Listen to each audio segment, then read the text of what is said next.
Hello दोस्तों, welcome to zero IS में आपका स्वागत है। दोस्तों, कैसे हैं आप सब? तो आज हम लोग जो है क्लास नंबर 31 करेंगे। आज 26 अक्टूबर है। आज हम लोग अकाउंटिंग को करेंगे। जो बचे हुए पोर्शन अकाउंटिंग को उसमें हम लोग देखेंगे दोस्तों। ठीक है, अभी तक हम लोगों ने, ठीक है, बहुत सारे क्लास को किया है। जब आप जीरो आई एस चैनल पे जाइएगा, ठीक है, फिर एक प्लेलिस्ट जो है EPFO test series 3000 plus MCQ का प्लेलिस्ट देखिएगा। ठीक है, उसका क्लास नंबर आप 8, 9, 10 देखेंगे तो उसमें हम लोगों ने अकाउंटिंग को अच्छे से डिटेल में पढ़ा है। ठीक है, इस क्लास में हम लोग अकाउंटिंग में 5 टॉपिक को पढ़ेंगे। तो 5 टॉपिक कौन कौन सा है हम लोग देखेंगे। सबसे पहले कंपनी का फाइनल अकाउंट्स, कंपनी का अंतिम खाता। फिर फाइनेंशियल स्टेटमेंट एनालिसिस करेंगे। वित्त विवरण विश्लेषण के बारे में पढ़ेंगे। इन्वेंट्री वैल्यूएशन, इन्वेंट्री मूल्यांकन के बारे में पढ़ेंगे। फिर accounting for share capital transaction, share पूंजी लेन देन के लेखांकन कैसे होता है वो देखेंगे। फिर बात करेंगे employees stock option plan ESOP and buy back of shares, कर्मचारी स्टॉक विकल्प योजना और शेयरों की पुनः खरीद के बारे में पढ़ेंगे। तो टोटल हम लोग 5 टॉपिक को पढ़ेंगे। ठीक है, तो डेली आपका पता है 10 बजे आपको EPFO का क्लास होता है ना। और वो क्लास कम से कम 1.5 घंटे का होता है, मैक्सिमम आपको 2 घंटे का रहता है, 2 से ढाई 3 घंटे का। और मैंने आपको बताया कि 31 अक्टूबर तक हम लोग लगभग 95% EPFO का सिलेबस को कंप्लीट कर देंगे। बाकी के जो बचे हुए पोर्शन रहेंगे उसको नवंबर में थोड़ा थोड़ा करके हम लोग कंप्लीट कर देंगे। हम लोग 1 नवंबर से पूरा सिलेबस को रिवाइज करेंगे। हम आपको बताएंगे कि कौन कौन सा क्लास को आपको करना है, जो हमने आपको पढ़ाया है उसका हम लोग शेड्यूल दे देंगे। ठीक है, तो स्टार्ट करते हैं आज का क्लास। मेरा नाम राहुल बर्नवाल है। ठीक है, चलिए। तो फर्स्ट टॉपिक हम लोग देखेंगे कंपनी का अंतिम खाता। तो जो कंपनी फाइनल अकाउंट्स बनाता है वो कौन कौन सा बनाता है? तो फाइनेंशियल स्टेटमेंट दोस्तों कंपनी जो बनाता है वित्तीय विवरण, उससे कंपनी का प्रॉफिटेबिलिटी के बारे में पता चलता है और फाइनेंशियल पोजीशन, कंपनी का वित्तीय स्थिति क्या है अकाउंटिंग पीरियड लेखांकन अवधि के अंत में, वो पता चलता है हमको। ठीक है, हम लोग देखेंगे कि प्रॉफिटेबिलिटी के लिए प्रॉफिट एंड लॉस स्टेटमेंट से पता चलता है और फाइनेंशियल पोजीशन जानने के लिए बैलेंस शीट हम लोग यूज करते हैं। तो कंपनी एक्ट 2013 का सेक्शन 128(1) है, जिसमें बोला गया है कि हर कंपनी को ये रिस्पॉन्सिबिलिटी है, उसको करना है, क्या करना है कि हर फाइनेंशियल ईयर का उसको बुक्स ऑफ अकाउंट बनाना है, खाता बनाना है, जिसमें वो दिखाएगा कि कंपनी का एक्चुअल पोजीशन जो है अभी कितना है और सही रूप से कितना उसका प्रॉफिट एंड लॉस हो रहा है। ठीक है, तो ये जो कंपनी बुक्स ऑफ अकाउंट बनाता है वो 2 मेथड से बनाता है। ठीक है, एक तो एक्रूअल बेसिस पे बनाता है, उपार्जन आधार। उपार्जन आधार हमने आपको बता दिया था पहले। एक्रूअल बेसिस दो टाइप का अकाउंटिंग का आधार होता है, एक होता है कैश बेसिस, एक होता है एक्रूअल बेसिस। कैश बेसिस मतलब जब आपको पैसा मिल रहा है तब आप लिखेंगे, लेकिन एक्रूअल बेसिस पे जब आपको पैसा मिल रहा है तब नहीं लिखते हैं। भले ही आपने पैसा आपको बाद में मिल रहा है, लेकिन अगर आपका अभी ट्रांजेक्शन हुआ है, भले आपने उधार में क्यों ना बेचा हो, क्रेडिट पे क्यों ना बेचा हो या क्रेडिट पे क्यों नहीं खरीदा, उसी समय आप उसको लिख देंगे। ये नहीं डिपेंड करेंगे कि कब आपको पैसा मिल रहा है। तो आपको इसीलिए एक्रूअल बेसिस हमको एक्चुअल पोजीशन जो है वो मतलब पता चलता है किसी कंपनी का सही तरीका से। ठीक है ना। और डबल एंट्री सिस्टम कंपनी करता है। डबल एंट्री सिस्टम मतलब कोई भी ट्रांजेक्शन जब किया जाता है तो उसका दो एस्पेक्ट होता है। एक होता है आपका डेबिट एस्पेक्ट और दूसरा होता है क्रेडिट एस्पेक्ट। ये सब के बारे में हम लोगों ने पहले के क्लासेस में पढ़ लिया है। ठीक है, तो ये जो फाइनेंशियल स्टेटमेंट कंपनी बनाती है उसका पर्पस क्या होता है, उसका उद्देश्य क्या होता है? उसका उद्देश्य वही होता है जो इंटरनल यूजर है और एक्सटर्नल यूजर जो है कंपनी के फाइनेंशियल स्टेटमेंट्स के, ठीक है, उनको सही जानकारी देना। क्या होता है इंटरनल यूजर, कौन होते हैं एक्सटर्नल यूजर, ऑलरेडी हमने इसके बारे में आंतरिक और बाह्य उपयोगकर्ता के बारे में पहले के क्लासेस में पढ़ लिया है। ठीक है, फिर फाइनेंशियल स्टेटमेंट बनाने से कंपनी का प्रॉफिटेबिलिटी, उसका जो है लाभप्रदता, सोल्वेंसी शोधन क्षमता, लिक्विडिटी, उसका तरलता और स्टेबिलिटी जो है पता चलता है। ठीक है, साथ ही साथ आपको इसलिए भी फाइनेंशियल स्टेटमेंट बनाना है क्योंकि कंपनी एक्ट में भी लिखा हुआ है कि एक आपका स्टेचुटरी कंप्लायंस हो जाएगा, उसका वैधानिक अनुपालन हो जाएगा। ठीक है, फाइनेंशियल स्टेटमेंट बनाने से आपको जो है एसेट्स, लायबिलिटी, इनकम, एक्सपेंस, ये सब पता चलता है। तो फाइनेंशियल स्टेटमेंट जो बनाया जाता है उससे कितने प्रकार होते हैं? उसके अलग अलग प्रकार होते हैं। बैलेंस शीट होता है, इसको तुलन पत्र बोलते हैं। प्रॉफिट एंड लॉस स्टेटमेंट होता है, लाभ और हानि का विवरण। फिर कैश फ्लो स्टेटमेंट होता है। ठीक है, नकदी प्रवाह विवरण, जिसमें देखा जाता है कि कितना पैसा कंपनी में आ रहा है, जा रहा है, कैश का देखा जाता है। फिर इसमें कभी कभी बैंक का ट्रांजेक्शन भी शामिल शामिल होता है। फिर statement of changes in equity, जो आपका इक्विटी है, शेयर है, वो कितना चेंज हो रहा है। और नोट्स टू अकाउंट, खाते के लिए नोट्स, ये भी इसमें कंपनी लोग बनाता है। ठीक है, तो हम देखेंगे फाइनेंशियल स्टेटमेंट बनाने का जो ऑब्जेक्टिव्स है, तो एक तो वही है कि आपको प्रॉफिट पता चल जाएगा, प्रॉफिट एंड लॉस स्टेटमेंट से। फाइनेंशियल पोजीशन आपको पता चल जाएगा बैलेंस शीट से, जिसमें एसेट, लायबिलिटी और इक्विटी के रहता है। आपको बजट बजट बनाने में मदद मिलेगा क्योंकि आपको पता चलेगा हमारा कंपनी कितना प्रॉफिट हो रहा है, कितना लॉस हो रहा है, कितना उसका फाइनेंशियल पोजीशन है, कितना मशीन हमको खरीदना पड़ेगा, कितना हमारा लायबिलिटी है। तो उसके अनुसार आप जो है कंपनी बजट अपना तैयार करने में उसको मदद मिलेगा। ठीक है, फिर कंपनी को कैसा ग्रोथ होगा फ्यूचर में, वो भी इसको एक थोड़ा-सा हमको एंगल मिल जाता है, थोड़ा-सा डायरेक्शन मिल जाता है, ठीक है। तो अब देखते हैं हम लोग कि फाइनेंशियल स्टेटमेंट कंपनी कौन-कौन सा बनाता है। तो एक तो वो बैलेंस शीट बनाता है, तो याद रखिए कंपनी एक्ट 2013 के अनुसार उसका जो शेड्यूल 3 है, अनुसूची 3 है, उसके अनुसार बैलेंस शीट बनाया जाता है। बैलेंस शीट में कंपनी का, ठीक है, किसी भी स्पेसिफिक डेट पे, किसी भी विशिष्ट तिथि पे, विशिष्ट तिथि ये जनरली होता है अकाउंटिंग पीरियड के अंत में, ठीक है। कंपनी के पास कितना एसेट है, एसेट मतलब कंपनी का परिसंपत्ति कौन-कौन सा है, हमने पहले ऑलरेडी पढ़ लिया है कि एसेट किसको बोलते हैं, लायबिलिटी किसको बोलते हैं, शेयर होल्डर इक्विटी क्या होता है। तो यहाँ पे रिपीट हम नहीं करेंगे क्योंकि ऑलरेडी हमने पहले के क्लास में डिटेल में पढ़ लिया है, ठीक है। तो ज़रूर देखिए। तो बैलेंस शीट से कंपनी का फाइनेंशियल पोजीशन पता चल जाता है, फाइनेंशियल कंडीशन पता चल जाता है। एक फार्मूला होता है asset equal to liability plus equity, और इक्विटी को ही कैपिटल हम लोग बोलते हैं, ठीक है। एसेट इक्वल टू लायबिलिटी होता है, और इक्विटी और कैपिटल जो होता है इसको इंटरनल लायबिलिटी बोला जाता है, क्योंकि कैपिटल क्या होता है, कैपिटल वो चीज़ होता है, पूंजी, जो पैसा कंपनी का ओनर जो है वो माल डालता है हमारा कंपनी में लगाता है, चाहे वो पैसा या कोई गुड्स, ठीक है। लायबिलिटी आपको क्या होता है, जो बाहर के लोगों से कंपनी ने लोन लिया, उधार लिया, उसको हम लोग लायबिलिटी बोलते हैं, ठीक है। तो बैलेंस शीट का अगर हम फॉर्मेट देखेंगे कि बैलेंस शीट का प्रारूप कैसा वो दिखता है, तो इसमें क्या होगा, एसेट होगा, लायबिलिटी होगा, ठीक है। और लायबिलिटी और इक्विटी को हम लोग क्या बोलते हैं, इंटरनल लायबिलिटी बोलते हैं। तो इक्विटी एंड लायबिलिटी को हम लोग टोटल लायबिलिटी बोल सकते हैं। तो इसमें शेयर होल्डर फंड होता है कि शेयर होल्डर ने कितना कंपनी में पैसा डाला है, तो कंपनी की लायबिलिटी है। फिर शेयर कैपिटल होता है, इसमें शेयर होल्डर फंड में क्या होता है, शेयर कैपिटल और रिजर्व सरप्लस, फिर money received against share warrants, ठीक है, शेयर वारंट के बदले प्राप्त धन। फिर तो ये चीज़ इक्विटी एंड लायबिलिटी में होता है, ठीक है, राइट। दूसरा चीज़ आपको ध्यान रखना है कि share application money pending allotments, company ने पैसा ले लिया है लेकिन अभी शेयर नहीं दिया है, तो कंपनी की एक लायबिलिटी है कि फ्यूचर में उसको शेयर को देना है सामने वाले को, तो ये भी लायबिलिटी है। तो ये सारा जो चीज़ है उसको हम लोग रखते हैं इक्विटी एंड लायबिलिटी में, ठीक है। दूसरा होता है non current liability. Non current liability वो होता है जो कंपनी ने पैसा लिया है लेकिन उसको लॉन्ग टर्म में देना है, मतलब 1 साल से अधिक में समय में देना है, तो वैसे को हम लोग नॉन करंट लायबिलिटी, गैर वर्तमान देयताएँ हम लोग बोलते हैं, ठीक है। फिर लॉन्ग टर्म बोरोइंग, तो नॉन करंट लायबिलिटी में क्या होगा, लंबे समय के लिए कंपनी ने अगर उधार लिया है, दीर्घकालिक उधार 1 से अधिक साल के में रिपीट जिसको देना है, ठीक है। उसी तरह से नॉन करंट लायबिलिटी में होगा डिफर्ड टैक्स लायबिलिटी, कंपनी ने अभी टैक्स उसको देना था लेकिन उसको डिफर कर दिया, फ्यूचर में देगा, तो एक तरह का लायबिलिटी है। फिर और भी लॉन्ग टर्म में जो लायबिलिटी है वो सभी लायबिलिटी हम लोग रखते हैं। अन्य दीर्घकालिक देनदारी, ठीक है। फिर लॉन्ग टर्म प्रोविजंस भी इसमें शामिल होता है, दीर्घकालिक प्रावधान। तो ये सब लायबिलिटी में आता है, नॉन करंट लायबिलिटी में याद रखिएगा कौन कौन सा, long term borrowing, deferred tax liability, other long term liability और लॉन्ग टर्म प्रोविजंस, ठीक है। जहाँ भी लॉन्ग लिखा हुआ है इसका मतलब समझ लीजिए नॉन करंट चीज़ है, गैर वर्तमान चीज़ है वो।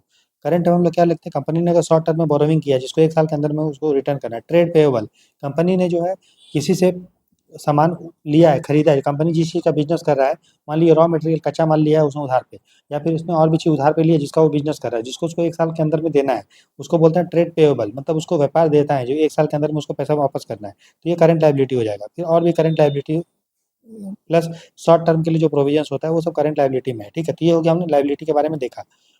बैलेंस शीट का दूसरा चीज़ जो होता है, जो लिखा जाता है, वो लिखा जाता है एसेट। तो एसेट भी 2 टाइप का होगा, एक नॉन करंट एसेट और एक करंट एसेट। तो नॉन करंट एसेट में क्या होगा, जिसको 1 साल के बाद जो है कंपनी को उसका पैसा मिलेगा, जिसका, ठीक है, जो लंबे समय तक आपको पैसा रिटर्न कर रहा है कंपनी को, जिससे प्रॉफिट हो रहा है 1 साल के बाद। जिससे फिक्स्ड एसेट हो सकता है, वो टेंजिबल भी हो सकता है जिसको आप टच भी कर सकते हो, और इनटेंजिबल जैसे कॉपीराइट है, पेटेंट है, ठीक है, वो सारा चीज़ है।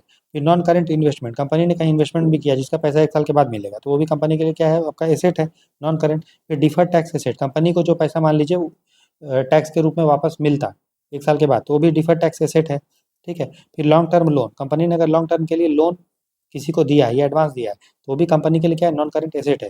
और भी नॉन करंट एसेट अन्य अन्य जो है। फिर करंट एसेट मतलब कंपनी को 1 साल के अंदर जो है पैसा वापस मिल रहा है ना। जैसे करंट एसेट में आ जाएगा करंट इन्वेस्टमेंट, कंपनी ने मान लीजिए ऐसा इन्वेस्टमेंट किया जिसमें 1 साल के अंदर उसको पैसा मिल रहा है। फिर इन्वेंट्री, इन्वेंट्री क्या होता है, कंपनी के पास जो भी जो जो चीज़ का वो बिजनेस करता है, जैसे कि मान लीजिए हम आप बना रहे हो फर्नीचर, तो फर्नीचर बनाने के लिए आपने फर्नीचर मान लीजिए बना लिया लेकिन कुछ फर्नीचर नहीं बना, तो वो नहीं बिका, तो वो आपके लिए क्या होगा, इन्वेंट्री हो गया, जिसको हम लोग माल बोलते हैं। या फिर आपके पास लकड़ी है जिसको आप बनाते हैं फर्नीचर, लेकिन वो भी आपके लिए इन्वेंट्री होगा।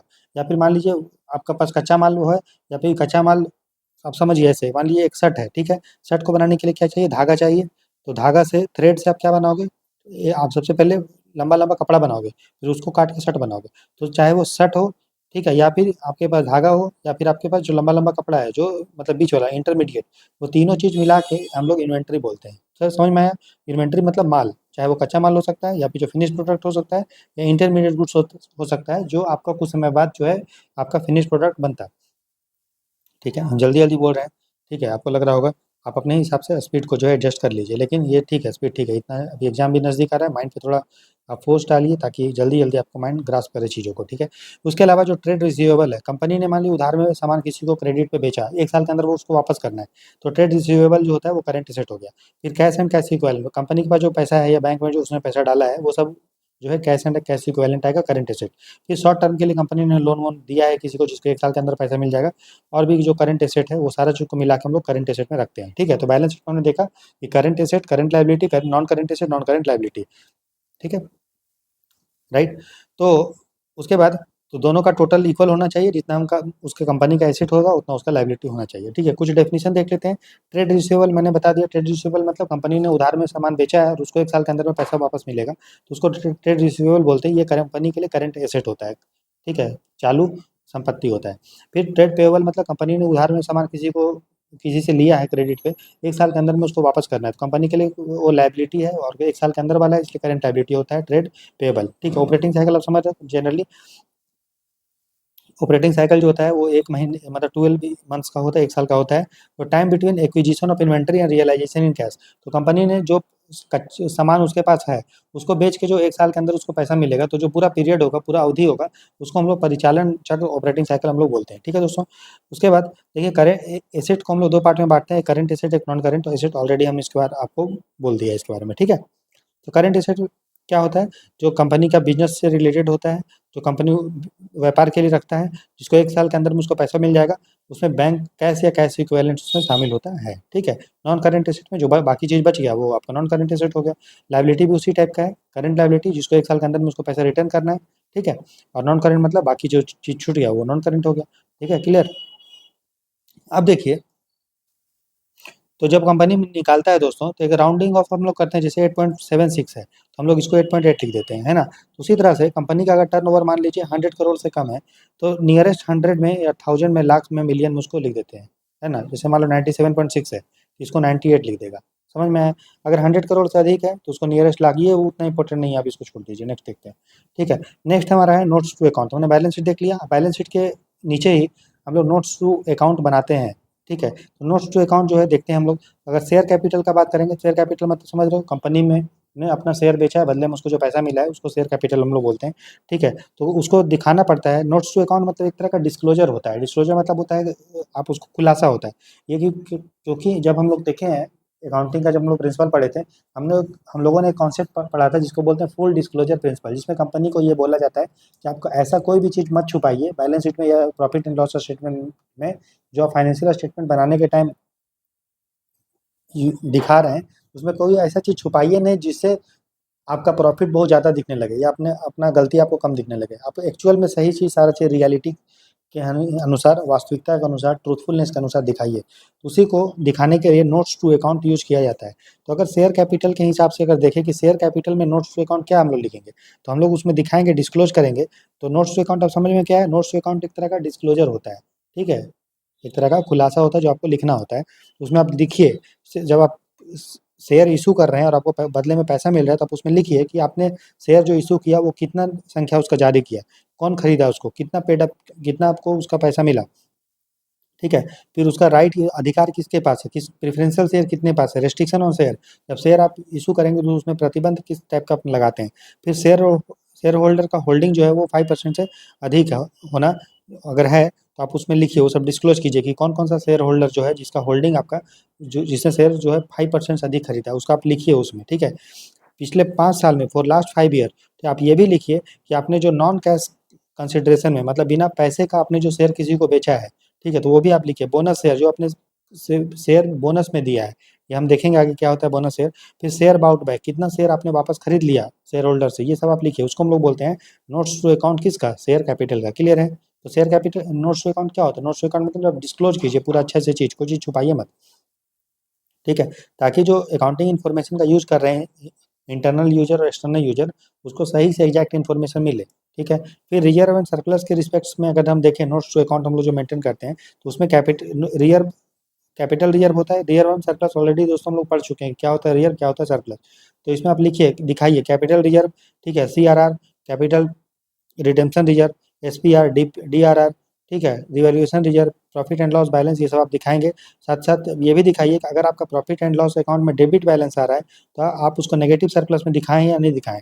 फिर फाइनल फिगर को आप पॉजिटिव या नेगेटिव दिखाएं या नहीं दिखाएं, वो भी आपका नोट्स टू अकाउंट में लिखिए, ठीक है। उसी तरह से money received against share warrants, money आपको ऑलरेडी मिल चुका है, आपने शेयर बेचा नहीं है, तो money received in advance for share warrant convertible to share later, बाद में आप उसको शेयर में कन्वर्ट कर देंगे, तो बदले में आपको शुरू में एडवांस जो मिला है वो भी आप लिखिए उसमें, ठीक है। फिर अगर आपका लॉन्ग टर्म बोरोविंग आप कर रहे हैं 1 साल से अधिक में, जिसको आपको पैसा वापस करना है, तो आप उसको लिखिए कि आप वो बॉन्ड में ले रहे हैं पैसे या डिबेंचर में या टर्म लोन है। टर्म लोन मतलब कितने साल के लिए, 2 साल, 3 साल, 4 साल, उसका इंटरेस्ट क्या है, वो सिक्योर्ड है या नहीं। सिक्योर्ड मतलब कंपनी ने जब लोन लिया है तो सामने कुछ चीज़ गिरवी रखा, मॉर्टगेज रखा या नहीं रखा, उसको सिक्योर्ड रखेंगे, वो सब आप लिखिए। अनसिक्योर्ड मतलब कंपनी ने जो लोन लिया है तो बदले में गिरवी नहीं रखा, तो उसको भी आप लिखिए, कितना लिया है, उसका नेचर क्या है, आप उसको रिपेमेंट कैसे करेंगे, कितना परसेंट आपने लिया, डिफॉल्ट करने का क्या चांस है, री इशू राइट्स, ठीक है, वो सारा चीज़ आप लिखिए, ठीक है। उसको नोट्स टू अकाउंट हम लोग बोलते हैं।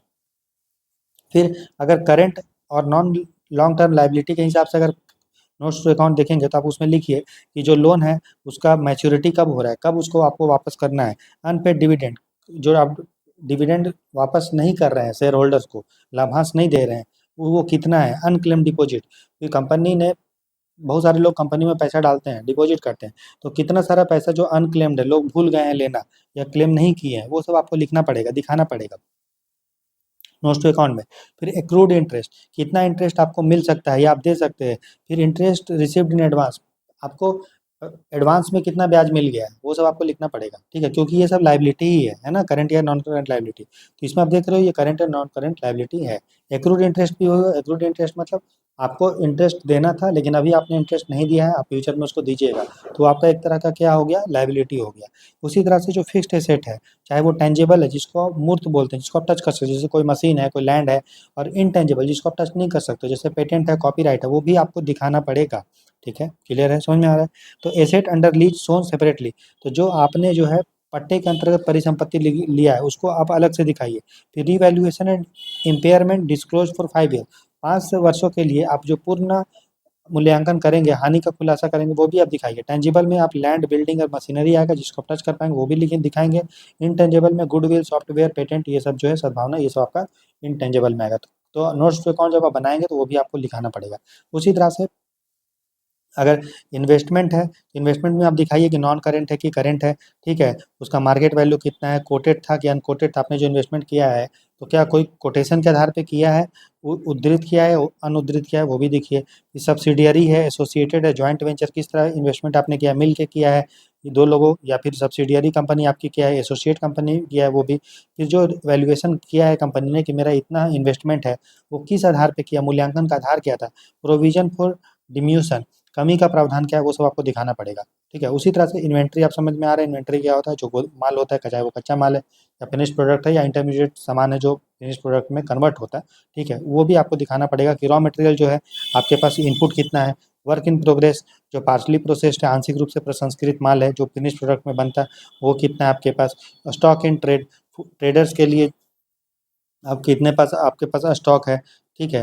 फिर stores and spare tool, machine जो आपका छोटा छोटा टूल्स है, मशीनरी है, ठीक है, मतलब जो मशीनरी में मेंटेनेंस के लिए यूज होता है, वो सब आपके पास कितना है इन्वेंट्री के रूप में, वो सब भी आपको डिटेल में दिखाना पड़ेगा, ठीक है, क्लियर है। तो और साथ ही साथ जो गुड्स इन ट्रांजिट है, गुड्स इन ट्रांजिट का मतलब क्या होता है, जो सामान आपका गाड़ी में लोड हो गया था और वो अभी रास्ते में है, तो वो भी एक तरह का आपका इन्वेंट्री है, ठीक है। तो पारगमन में माल का अलग से खुलासा आपको करना है, वो भी। मस्ट स्पेसिफाई वैल्यूएशन मेथड, फिर आप जो इन्वेंट्री निकाल रहे हैं कि इतना मूल्य का मेरे पास इतना वैल्यू का सामान है, आप उसके लिए कौन कौन सा मेथड किया, हमने देखा था ऑलरेडी कि बहुत सारा मेथड होता है, जैसे कॉस्ट मेथड होता है, कॉस्ट या एनआरबी में मेथड, एनआरबी मतलब आगे हम डिटेल में देखेंगे इन्वेंट्री, इसलिए आपको ज़्यादा टेंशन लेने की जरूरत नहीं है। जैसे first in first out, last in first out, weighted average method, ये सब होता है, तो आपको दिखाना पड़ेगा कि कौन कौन सा मेथड आप यूज कर रहे हो, ठीक है, तो ये चीज़ है, राइट। तो ये चीज़ है, समझ में आया। उसी तरह से जो ट्रेड रिसीवेबल है, ट्रेड रिसीवेबल मतलब आपने सामान जो है बेच दिया है, ठीक है, और उसका पैसा आपको 1 साल के अंदर में मिलेगा, उसको ट्रेड रिसीवेबल बोलते हैं। ये आपके लिए क्या है, एक तरह का आपका करंट एसेट है, ठीक है। तो आपको सेपरेट डिस्क्लोज दिखाना पड़ेगा, ठीक है, कि आपका कितना पैसा आपको 6 मंथ्स के अंदर मिल जाएगा, वो सिक्योर था या अनसिक्योर्ड, आपने सामान बेचा तो क्या आपने उसको ऐसे ही बेच दिया कि क्या कुछ गिरवी रखा सामने वाले ने, मान लिया अपने उधार में क्रेडिट में सामान किसी को बेचा, तो क्या आप सामने वाला आपको बदले में कुछ गिरवी रखा या नहीं रखा, सिक्योर था या अनसिक्योर था, डाउटफुल डेट, मान लीजिए कुछ कुछ पैसा ऐसा होगा जो आपको वापस नहीं मिल रहा है, तो वो भी आप दिखाइए। ठीक है, फिर ड्यूज फ्रॉम डायरेक्टर या रिलेटेड पार्टी, तो डायरेक्टर ने भी मान लीजिए कुछ पैसा उधार में कंपनी से लिया है, तो वो भी कंपनी के लिए क्या है, करंट एसेट है। तो कितना उसका बकाया क्योंकि मैंने आपको बताया था एक कॉन्सेप्ट है जिसको बोलते हैं बिजनेस एंटिटी कॉन्सेप्ट, जिसके अनुसार कंपनी अलग होता है और कंपनी में जो लोग का मालिक होता है वो दोनों अलग होता है। ठीक है, उसी तरह से आपके पास कैश एंड कैश इक्विवेलेंट, आपके पास बैंक में कितना बैलेंस है, चेक ड्राफ्ट, ये सब वो आपको दिखना पड़ेगा। ठीक है, सेपरेट आपको दिखाना भी पड़ेगा कि मार्जिन मनी कितना है, ईयर मार्क्ड बैलेंस, निर्धारित शेष राशि कितना है, रेस्ट्रिक्शंस ऑन रिपैट्रिएशन, प्रत्यार्पण प्रतिबंध, फिर डिपॉजिट कितना, 12 मंथ का अधिक का डिपॉजिट है जो आपने बैंक में पैसा डाला है, तो उसको फिक्स डिपॉजिट में कितना करें वो सब भी आपको दिखाना पड़ेगा। तो उसको बोलते हैं कैश टू अकाउंट में अभी हम लोग पढ़ रहे हैं ना, नोट्स टू अकाउंट वाला। ये कंटीजेंट लायबिलिटी, कंटीजेंट लायबिलिटी मतलब फ्यूचर में जो पैसा आपको वापस देना है, रिटर्न करना है, एक तरह का आपके लिए वो लायबिलिटी है। ठीक है, आकस्मिक देयताएं इसको बोलते हैं, जो अचानक से हो सकता है। चाहे claims not acknowledge at debt, आपके पास है क्लेम लेकिन उसको भी उधार के रूप में आपने एक्नॉलेज नहीं किया, मान लीजिए कोर्ट में आपका केस पेंडिंग चल रहा है, तो ये आपको फ्यूचर में हो सकता है कि आप पैसा आपको देना पड़ेगा नहीं पड़ेगा वो अलग बात है, लेकिन पॉसिबिलिटी है कि अगर आप हार जाइएगा तो आपको पैसा वापस करना मतलब देना पड़ेगा सामने वाले को। ठीक है, तो वो भी आपको कंटीजेंट लायबिलिटी के रूप में होगा। ठीक है, ये अगर आपको अकाउंटिंग हमने पढ़ाया है आपको, ठीक है ना, तो आपने उसको अगर ये देखा है तो हमने एक आपको कॉन्सेप्ट बताया था जिसको हम लोग बोलते हैं कंजर्वेशन, प्रिंसिपल ऑफ कंजर्वेटिव, है ना, कंजर्वेटिव प्रिंसिपल, जिसके अनुसार कि आपको फ्यूचर में कौन कौन सा प्रॉफिट होने वाला है वो आप इग्नोर कीजिए, उसको मत लिखिए, लेकिन आप फ्यूचर में अगर आपको कोई लॉस होने वाला है या आपके लिए कोई लाइबिलिटी है तो उसको लिखिए। ठीक है, इसको बोलते हैं हम लोग कंजर्वेटिव प्रिंसिपल। ठीक है, प्रिंसिपल ऑफ कंजर्वेटिज्म, है ना। फिर गारंटी, कितना आपने गारंटी लिया था, बैंक गारंटी, कॉर्पोरेट गारंटी, वो भी आपको कंटीजेंट लायबिलिटी के रूप में दिखना पड़ेगा। कमिटमेंट, जो आपने कमिटमेंट किया है, अनएग्जीक्यूटेड कॉन्ट्रैक्ट, ठीक है, अनिष्पादित अनुबंध, फिर अनकॉल्ड लायबिलिटी, आप प्राप्त देता है, तो ये सब भी आपको नोट्स टू अकाउंट में लिखना पड़ेगा। क्लियर है, तो हमने अभी तक दो फाइनेंशियल अकाउंट्स जो है फाइनल अकाउंट देखा है, एक हमने बैलेंस शीट देखा, दूसरा हमने नोट्स टू अकाउंट देखा। ठीक है, डिटेल में समझ में आया। अब हम लोग नेक्स्ट देखते हैं statement of profit and loss, तो लाभ और हानि का विवरण, ये भी एक आपका फाइनल अकाउंट होता है। ठीक है, ये इसको कंपनी एक्ट के शेड्यूल 3 के अंडर जो है बनाया जाता है। इसमें कंपनी का कितना रेवेन्यू हुआ है साल का और कितना उसका खर्चा है वो उसको दिखाया जाता है। याद रखिए, जब हम लोग प्रॉफिट एंड लॉस का बात करते हैं तो जो बिजनेस से रिलेटेड होता है उसी का हम लोग देखते हैं कि उससे हमने कितना पैसा कमाया है रेवेन्यू के रूप में और कितना उसका खर्चा हुआ। जैसे कि मान लीजिए टाटा जो है घर बना रहा है, सॉरी गाड़ी बना रहा है, तो गाड़ी को बनाने में कितना उसका एक्सपेंस हुआ और गाड़ी को बेचा तो कितना उसका रेवेन्यू हुआ, यही प्रॉफिट एंड लॉस में हम लोग लिखते हैं। ठीक है, उसी साल का, ये नहीं कि पिछले साल का मिल रहा है पैसा तो वो पिछले साल का मिल रहा है तो पिछले साल वाला में लिखेंगे। इस साल का बताइए, भले आपको पैसा मिल रहा है नहीं मिल रहा है और आपका वो बिजनेस का पार्ट है तो आप उसको रेवेन्यू में लिखिएगा और उसका खर्चा अगर हो रहा है तो एक्सपेंस में लिखिएगा। मान लीजिए टाटा ने कोई ज़मीन बेचा तो ज़मीन बेचने से भी टाटा को पैसा हुआ, लेकिन टाटा का वो रेवेन्यू नहीं होगा, वो भी क्योंकि टाटा का काम जो है वो ज़मीन को बेचना खरीदना नहीं है। समझ में आ रहा है, तो जो प्रॉफिट एंड लॉस स्टेटमेंट में जो बिजनेस से रिलेटेड चीज़ें होती है उनको बनाने के लिए कितना खर्चा है और उसको बेच के कितना प्रॉफिट हो रहा है उसी साल का, भले वो पैसा आपको उधार में मिला हो या कैश में मिला हो या उधार में आपको नहीं मिला हो, लेकिन आपका ट्रांजेक्शन ऑलरेडी हो चुका है उसी साल का, तो हम लोग उसी साल में उसको नोट कर लेंगे, तो उसको हम लोग प्रॉफिट एंड लॉस में हम लोग दिखाते हैं। ठीक है, तो आप आपको कितना पैसा मिला रेवेन्यू के रूप में, कितना आपका खर्चा हुआ, दोनों का जब आपका रेवेन्यू अगर अधिक होगा तो आपको प्रॉफिट होगा, एक्सपेंस आपका अगर अधिक खर्चा अधिक होगा तो आपको लॉस होगा। ठीक है, तो प्रॉफिट एंड लॉस स्टेटमेंट को हम लोग इसलिए इनकम स्टेटमेंट भी बोलते हैं क्योंकि इससे आय भी पता चलता है। ठीक है, तो इसका फॉर्मेट क्या है, इसका प्रारूप क्या है, तो सिंपल सा एक चीज़ है, इसमें हम लोग जो ऑपरेशन होता है जो बिजनेस से रिलेटेड होता है उससे आपको जो रेवेन्यू प्राप्त हो रहा है वो आप लिख लीजिए, और भी आपको जो इनकम प्राप्त हो रहा है बिजनेस रिलेटेड वो आप लिख लीजिए, टोटल रेवेन्यू आप जोड़ लीजिए। उसी तरह से एक्सपेंस, खर्चा आपका क्या है, खर्चा आपका बिजनेस से रिलेटेड होता है, चाहे मटेरियल में खर्चा हो या आपने कोई स्टॉक इन ट्रेड खरीदा हो या फिर आपका इन्वेंट्री में जो चेंज हुआ, क्योंकि इन्वेंट्री जो होता है दोस्तों वो आपका करंट एसेट होता है। ठीक है, करंट एसेट, तो उसको बनाने में जो भी आपको खर्चा हुआ आपका खर्चा हो गया क्योंकि बिजनेस रिलेटेड है। फिर employee benefit expense, employee benefit expense मतलब जो आपका लैंड लेबर कैपिटल, जो आपका लेबर में आप जो खर्चा कर रहे हो, फाइनेंशियल कॉस्ट जो आपका फाइनेंस का कॉस्ट है, डेप्रिसिएशन, एमोर्टाइजेशन, अदर एक्सपेंस, तो ये सारा जो चीज़ है ये आपका बिजनेस से रिलेटेड होता है। ठीक है, तो ये आपका खर्चा में लिख लीजिए, आपका आपका रेवेन्यू भी मिल गया, आपका खर्चा भी मिल गया, दोनों का जब डिफरेंट कर दोगे, अगर आपका रेवेन्यू अधिक है और एक्सपेंस कम है तो आपका प्रॉफिट होगा, और आपका रेवेन्यू अगर कम है और एक्सपेंस ज़्यादा है तो आपका लॉस होगा। ठीक है, क्लियर है, राइट। तो आप इसे टोटल एक्सपेंस निकाल लीजिए, फिर profit before exceptional and extraordinary item. ठीक है, तो ये हो गया, आपने निकाल लिया। ठीक है, कि असाधारण एवं असाधारण वस्तुओं में पहले लाभ। कभी-कभी एक्सेप्शनल और एक्स्ट्राऑर्डिनरी आइटम पे आपका लॉस मतलब खर्चा हो सकता है। ठीक है, तो आपका टोटल एक्सपेंस निकल चुका है, प्रॉफिट आप निकाल लीजिए इसको हटा के, फिर प्रॉफिट बिफोर टैक्स निकालिए, टैक्स देने से पहले आपको कितना प्रॉफिट हो रहा है, फिर आपको टैक्स का खर्चा निकाल लीजिए, टैक्स का खर्चा क्या होगा, करंट खर्चा जो आपका है, प्लस हो सकता है कि आपने क्या किया होगा कि बोला होगा कि इस साल का टैक्स का पैसा जो है हम अगले साल देंगे, ठीक है, अगले साल देंगे, लेकिन हमने आपको बोला था कि आपका जो इस साल का जो खर्चा है, भले आप अगले साल क्यों नहीं दे रहे हैं, आप उसको उसी में लिखिए, तो आपका जो करंट खर्चा है प्लस आपका जो डिफर्ड था वो भी आप लिख लीजिए, फिर प्रॉफिट आफ्टर टैक्स निकालिए, प्रॉफिट आपने निकाल लिया, उसमें से टैक्स को माइनस कर देंगे तो प्रॉफिट आफ्टर टैक्स आ जाएगा, कि प्रॉफिट आपको टैक्स को घटाने के बाद कितना मिल रहा है, ठीक है। तो इस तरह से आपको पता चल गया सारा चीज़, आपने टैक्स वाइज देके आपको पता चल गया।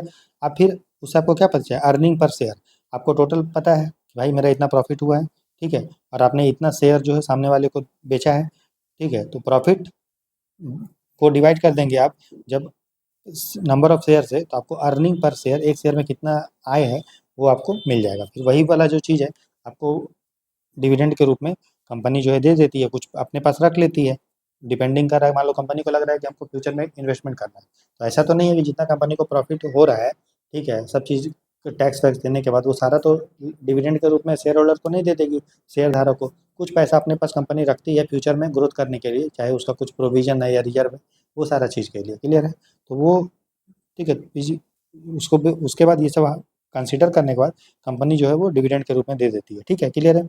अब देखो जो प्रॉफिट एंड लॉस अकाउंट हम लोग बनाते हैं, लॉस स्टेटमेंट, उसमें हम लोग जो नोट्स टू अकाउंट बनाते हैं वो कैसे बनाते हैं, ठीक है, ठीक है, तो इसमें आप लिखेंगे revenue from operations other than finance company with company का लाभ, विद कंपनी का ये नोट्स टू अकाउंट नहीं है, बाकी कंपनियों का है।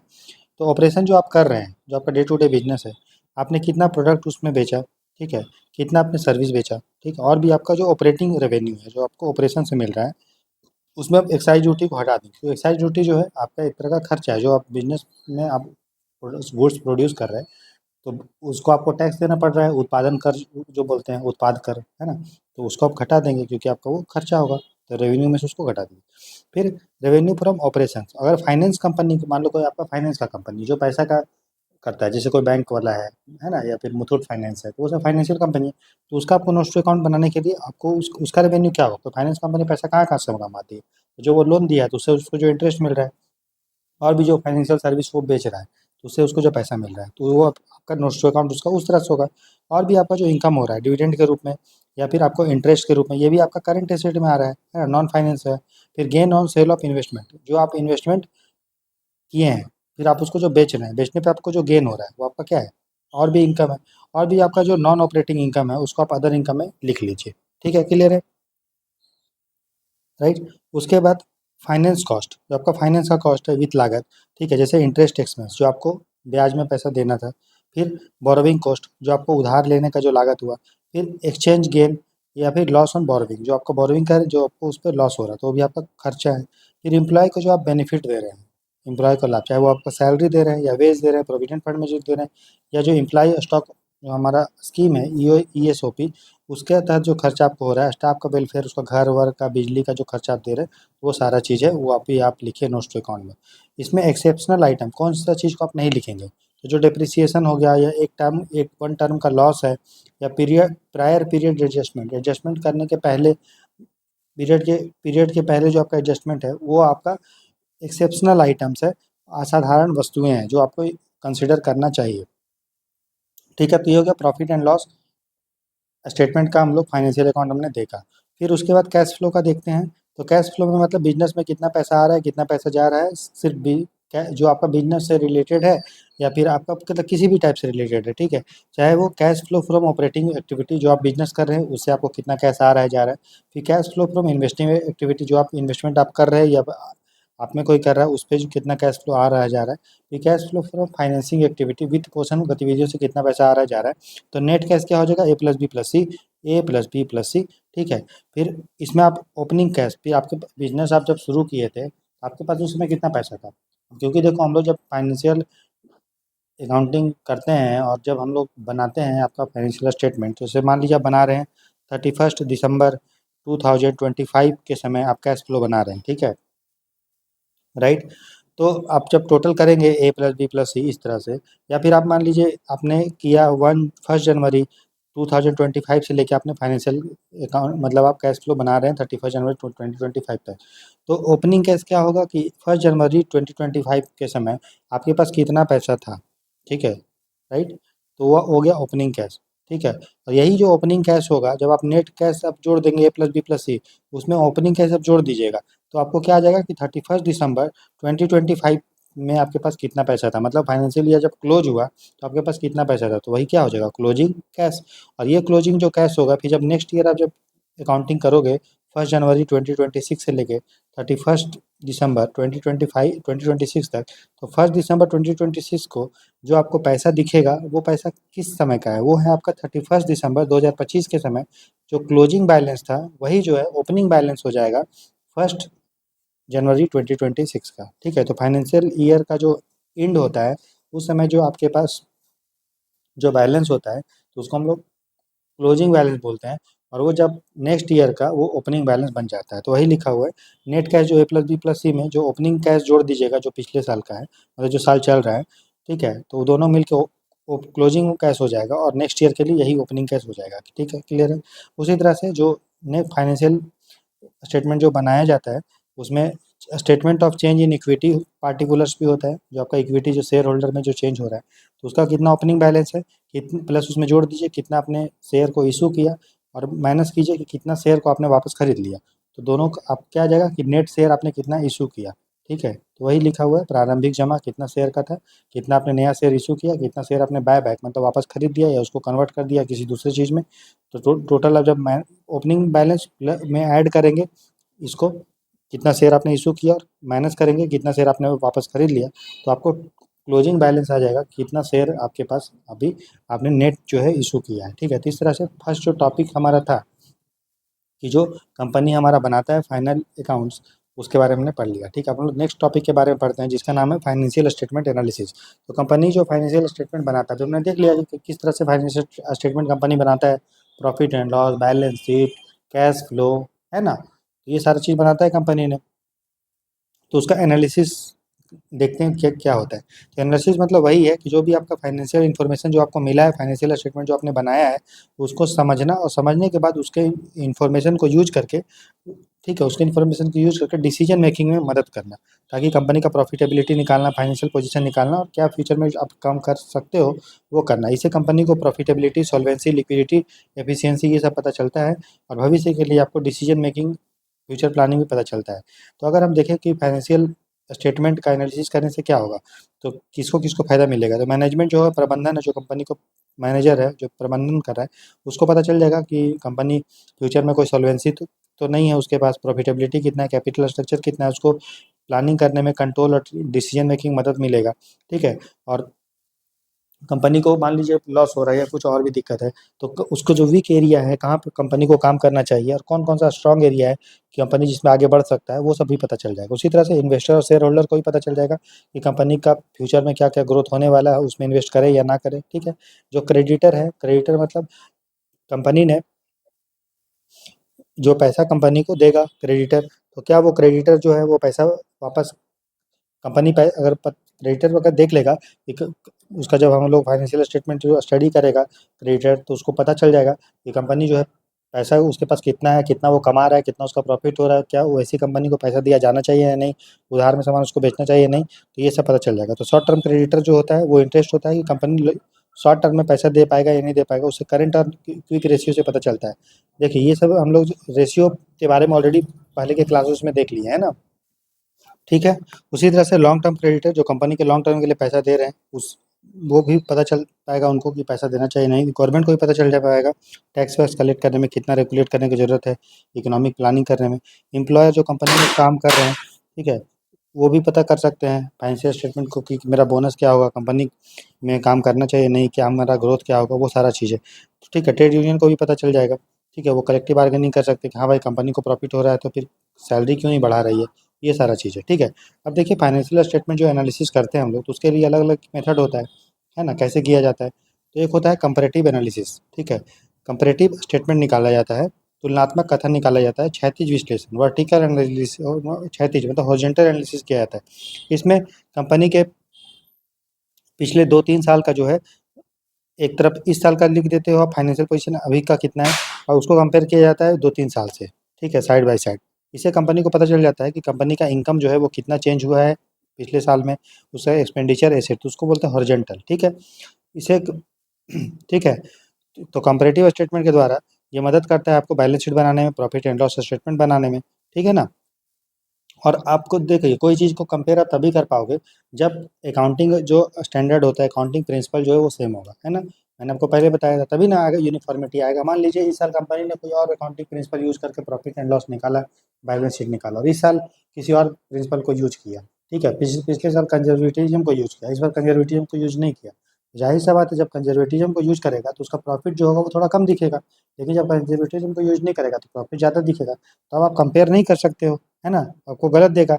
इसीलिए फिगर को कंपेयर तभी किया जाएगा जब सेम अकाउंटिंग प्रिंसिपल को जो है यूज करेगा, ठीक है। साथ ही साथ जो भी डेविएशन है, जो भी अलग थोड़ा आ रहा है, उसको फुट नोट के रूप में नीचे, फुट नोट मतलब यहाँ पे हुआ, नीचे आप फुट नोट के रूप में दिखाओगे कि हाँ भाई इस तरह का डेविएशन हुआ है, ठीक है। तो पर्पस वही है, कंपैरेटिव स्टेटमेंट के द्वारा आपको पता चल जाता है एब्सोल्यूट टर्म में कि कितना जो है चेंज हुआ है, ठीक है। हॉरिजॉन्टल इसलिए बोलते हैं क्योंकि अलग अलग पीरियड में हम लोग निकालते हैं, ठीक है, इस साल का पिछले साल से या 2-3 साल से, उस तरह से। दूसरा मेथड होता है एनालिसिस करने का, उसको बोलते हैं कॉमन साइज स्टेटमेंट, जिसको वर्टिकल एनालिसिस बोलते हैं, ऊर्ध्वाधर विश्लेषण। इसमें क्या बोल करते हैं, ठीक है, एक आइटम को, कोई भी चीज़ है, मान लो आपको प्रॉफिट देखना है, या आपको रेवेन्यू देखना है, या आपको कॉस्ट देखना है, तो उसको किसी दूसरे आइटम में, किसी कॉमन आइटम के रिस्पेक्ट में हम लोग दिखाते हैं। जैसे मान लीजिए आप देखना चाह रहे हैं कि कोई भी आइटम है, उसका टोटल सेल का वो कितना है, जैसे आपका रेवेन्यू है, रेवेन्यू टोटल सेल का कितना है, आपका खर्चा है, टोटल सेल का कितना है, आपका डिप्रिसिएशन है, टोटल सेल का कितना है, तो कोई कॉमन बेस हम लोग ले लेते हैं, चाहे वो टोटल सेल हो सकता है, टोटल एसेट उसका वो कितना परसेंटेज है, ठीक है। अगर टोटल एसेट देखेंगे तो एसेट कहाँ होता है, बैलेंस शीट में, तो बैलेंस शीट के हिसाब से देखना पड़ेगा। और अगर हम सेल देखेंगे तो सेल जो होता है वो रेवेन्यू का होता है, तो वो इनकम स्टेटमेंट में आएगा। तो यहाँ पे क्या किया जाता है, कॉमन साइज स्टेटमेंट में, वर्टिकल एनालिसिस में, ठीक है, हर आइटम को परसेंटेज के रिस्पेक्ट में किसी कॉमन आइटम के रिस्पेक्ट में देखा जाता है। तो इससे क्या होगा, कोई भी कंपनी का, मान लीजिए आप एक कंपनी का देख रहे हो कि प्रॉफिट, उस कंपनी ने कितना उसका सेल था, उसके रिस्पेक्ट में उसको कितना प्रॉफिट हो रहा है, या फिर उसका कितना डिप्रिसिएशन है। तो इससे क्या आपको पता चल जाएगा, कोई भी कंपनी का आप कंपेयर कर सकते हो, ए कंपनी का बी से सी से कंपेयर कर सकते हो। साथ ही साथ आप ये भी कर सकते हो कि आप सेम कंपनी का कंपेयर कर सकते हो कि मार्च 2025 में क्या हमारा प्रॉफिट टू रेवेन्यू का रेशियो था, और अप्रैल में कितना है। तो एक कंपनी के अंदर में कर सकते हो, इंट्रा फर्म, ठीक है, अंतर फर्म, और एक से अधिक, बाकी एक कंपनी का दूसरे कंपनी से कर सकते हो। तो इंटर फर्म, ठीक है, इंटर फर्म समझ रहे हो, एक कंपनी का दूसरे से, और इंट्रा फर्म मतलब एक कंपनी का ही अलग अलग पीरियड में आप कंपेयर कर सकते हो, ठीक है, क्लियर। तो कॉमन बेस हम लोग लेते हैं, फिर अलग अलग चीज़ों का उसी के रिस्पेक्ट में हम लोग देखते हैं। मान लीजिए सेल एग्जांपल दिया हुआ है, सेल मान लीजिए आपका 10 लाख है, और ग्रॉस प्रॉफिट आपका 2 लाख है, तो हम लोग निकाल सकते हैं कि ग्रॉस प्रॉफिट जो है वो सेल का कितना परसेंट है, तो आपका आएगा 20%, ठीक है। तो ये चीज़ है, इसीलिए इसको वर्टिकल एनालिसिस हम लोग बोलते हैं। नेक्स्ट है हमारा ट्रेंड एनालिसिस। इसमें हम लोग रुझान देखते हैं कि अलग अलग सालों में फाइनेंशियल स्टेटमेंट हम लोग स्टडी करते हैं, बैलेंस शीट अलग अलग पीरियड का स्टडी करते हैं, और किसी भी बेस ईयर का हम लोग 100 मान लेते हैं, और उसके रिस्पेक्ट में दूसरे को हम लोग कंपेयर करते हैं, तो उससे हमको ट्रेंड निकल जाएगा। जैसे कि मान लिया करंट ईयर में इस साल प्रॉफिट कितना था, इस साल का, और पिछले साल का प्रॉफिट कितना था, या बेस ईयर का, जिसको हम लोग आधार वर्ष माने, और उसको 100 से मल्टीप्लाई करें, तो उससे हमको ट्रेंड पता चल गया कि प्रॉफिट बढ़ा है घटा है।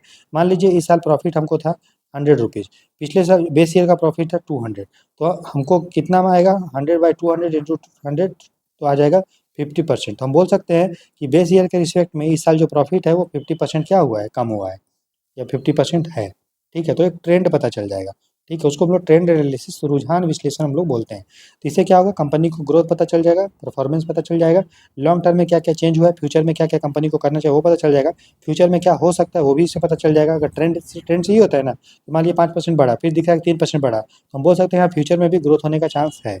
अब होगा नहीं होगा अलग बात है, फोरकास्ट कर सकते हैं, है ना, पूर्वानुमान लगा सकते हैं, ठीक है। फिर है रेशियो एनालिसिस।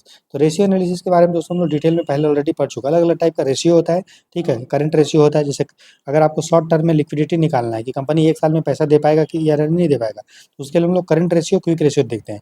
अगर हम लॉन्ग टर्म में देखना चाहते हैं कंपनी पैसा वापस कर पाएगा नहीं, उसके लिए हम debt debt equity ratio, interest coverage ratio निकालते हैं। फिर प्रॉफिटेबिलिटी निकालने के लिए, कंपनी का लाभप्रदता निकालने के लिए ग्रॉस प्रॉफिट, नेट प्रॉफिट और रिटर्न ऑन इंटरेस्ट देखते हैं। उसी तरह से या इनके रिटर्न ऑन इनकम, आरओआई देखते हैं। उसी तरह से कंपनी कितना एफिशिएंट है, उसके लिए inventory turnover ratio, data turnover ratio, वो सब देखते हैं। तो ये इसको हम लोग रेशियो एनालिसिस करते हैं, जिसमें दो चीज़ों को हम लोग रेशियो में ले लेते हैं, ठीक है। राइट। तो इसमें क्या होता है, दो या दो से अधिक फाइनेंशियल जो वेरिएबल होता है बैलेंस शीट का या प्रॉफिट एंड लॉस स्टेटमेंट का, उसको हम लोग कंपेयर करते हैं, मतलब रेशियो में निकाल के उससे हमको लिक्विडिटी, सॉल्वेंसी, प्रॉफिटेबिलिटी, एफिशिएंसी ऐसा पता चलता है, ठीक है। तो रेशियो एनालिसिस करने के बाद कंपनी का फाइनेंशियल साउंडनेस, ठीक है, अलग अलग चीज़ों में आपको पता चल जाएगा निकालने के बाद कि कंपनी कितना रूप से सुदृढ़ है या नहीं है, ठीक है। फिर कैश फ्लो एनालिसिस, नाम से ही पता चल रहा है कंपनी में कितना पैसा आ रहा है, कितना पैसा जा रहा है, वो सब पता हमको चलता है, ठीक है। ठीक है। तो इसमें एक अलग अलग कंपोनेंट होता है। एक होता है ऑपरेटिंग एक्टिविटी, कंपनी जिस चीज़ का काम कर रहा है, बिजनेस कर रहा है, डे टू डे ट्रांजेक्शन के लिए कंपनी में कितना पैसा आ रहा है, कितना पैसा जा रहा है। इन्वेस्टिंग एक्टिविटी, कंपनी जो इन्वेस्टमेंट कर रही है, ठीक है, तो उसमें कितना पैसा उसका जा रहा है, या फिर कंपनी को ने इन्वेस्टमेंट जो किया है, ठीक, उसको बेच के कितना पैसा उसके पास वापस आ रहा है। फिर फाइनेंसिंग एक्टिविटी, कंपनी जो शेयर कैपिटल जो है वो इशू कर रही है, तो कितना पैसा उसको मिलेगा, या फिर शेयर को वापस जब खरीद रही है तो कितना पैसा सामने वाले को देगी, डिबेंचर या लोन, ये सारा चीज़। तो अलग अलग चीज़ों में कितना पैसा आ रहा है, जा रहा है, उसको कैश फ्लो के रूप में हम लोग देखते हैं। तो इससे इंपॉर्टेंस हमको पता चल जाता है कंपनी का, कि उसके पास कंपनी चूँकि कैश में देखा जा रहा है, बैंक में बैलेंस में देखा जा रहा है, तो कंपनी का लिक्विडिटी पोजीशन पता चल जाएगा, तरलता स्थिति पता चल जाएगा, कैश मैनेजमेंट एफिशिएंसी, नकदी प्रबंधन दक्षता को ये दिखाता है। और शॉर्ट आइडेंटिफाई करता है कंपनी के पास सरप्लस है, पैसा है, नकद में अधिशेष है या डेफिसिट है, ठीक है।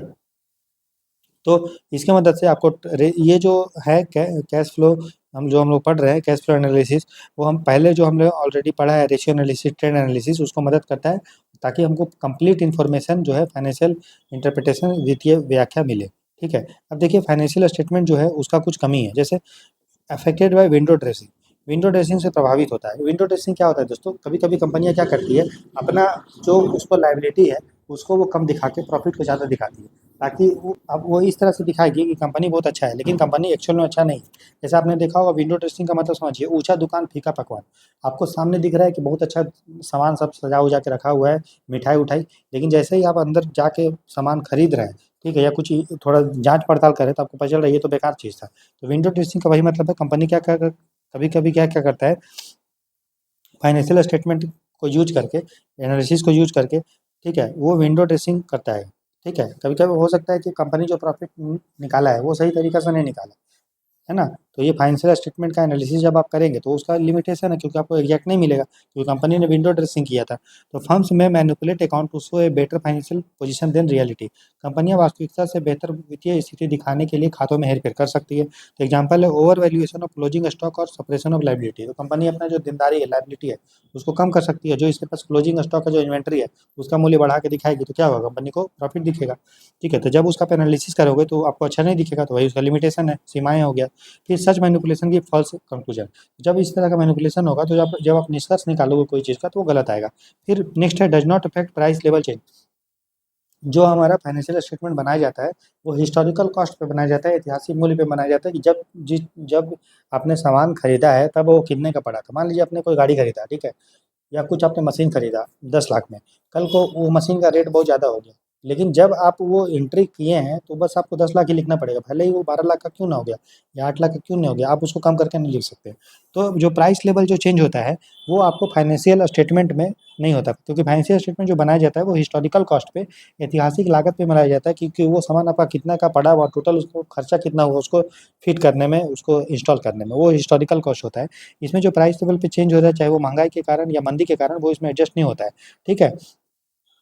राइट। तो आपको दिख सकता है सेल वो आपका मान लो सामान बेचेंगे तो आपको दिख सकता है कि भाई उसका मूल्य बढ़ा है, तो आपको sale appear to increase but not due to volume growth. तो लेकिन आपने सामान ज़्यादा नहीं बेचा, बस आपका सेल बढ़ा हुआ दिखेगा, लेकिन वो इसको इग्नोर कर देता है, ठीक है। फिर इफेक्ट ऑफ पर्सनल जजमेंट और बायस, कभी कभी हो सकता है कि जो व्यक्ति मान लो सीए है, ठीक है, वो कौन सा मेथड यूज कर रहा है उस पर वो प्रभावित होता है। जैसे कि मान लीजिएगा आप डिप्रिसिएशन निकालने के लिए, मूल्य ह्रास निकालने के लिए जनरली दो मेथड होता है।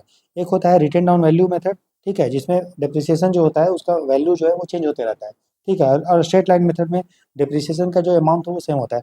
तो जब आप डिप्रिसिएशन निकालने के लिए कौन सा मेथड यूज कर रहे हो उसके आधार पे भी आपका जो फाइनेंशियल स्टेटमेंट जो आप निकालिएगा वो अलग अलग आएगा।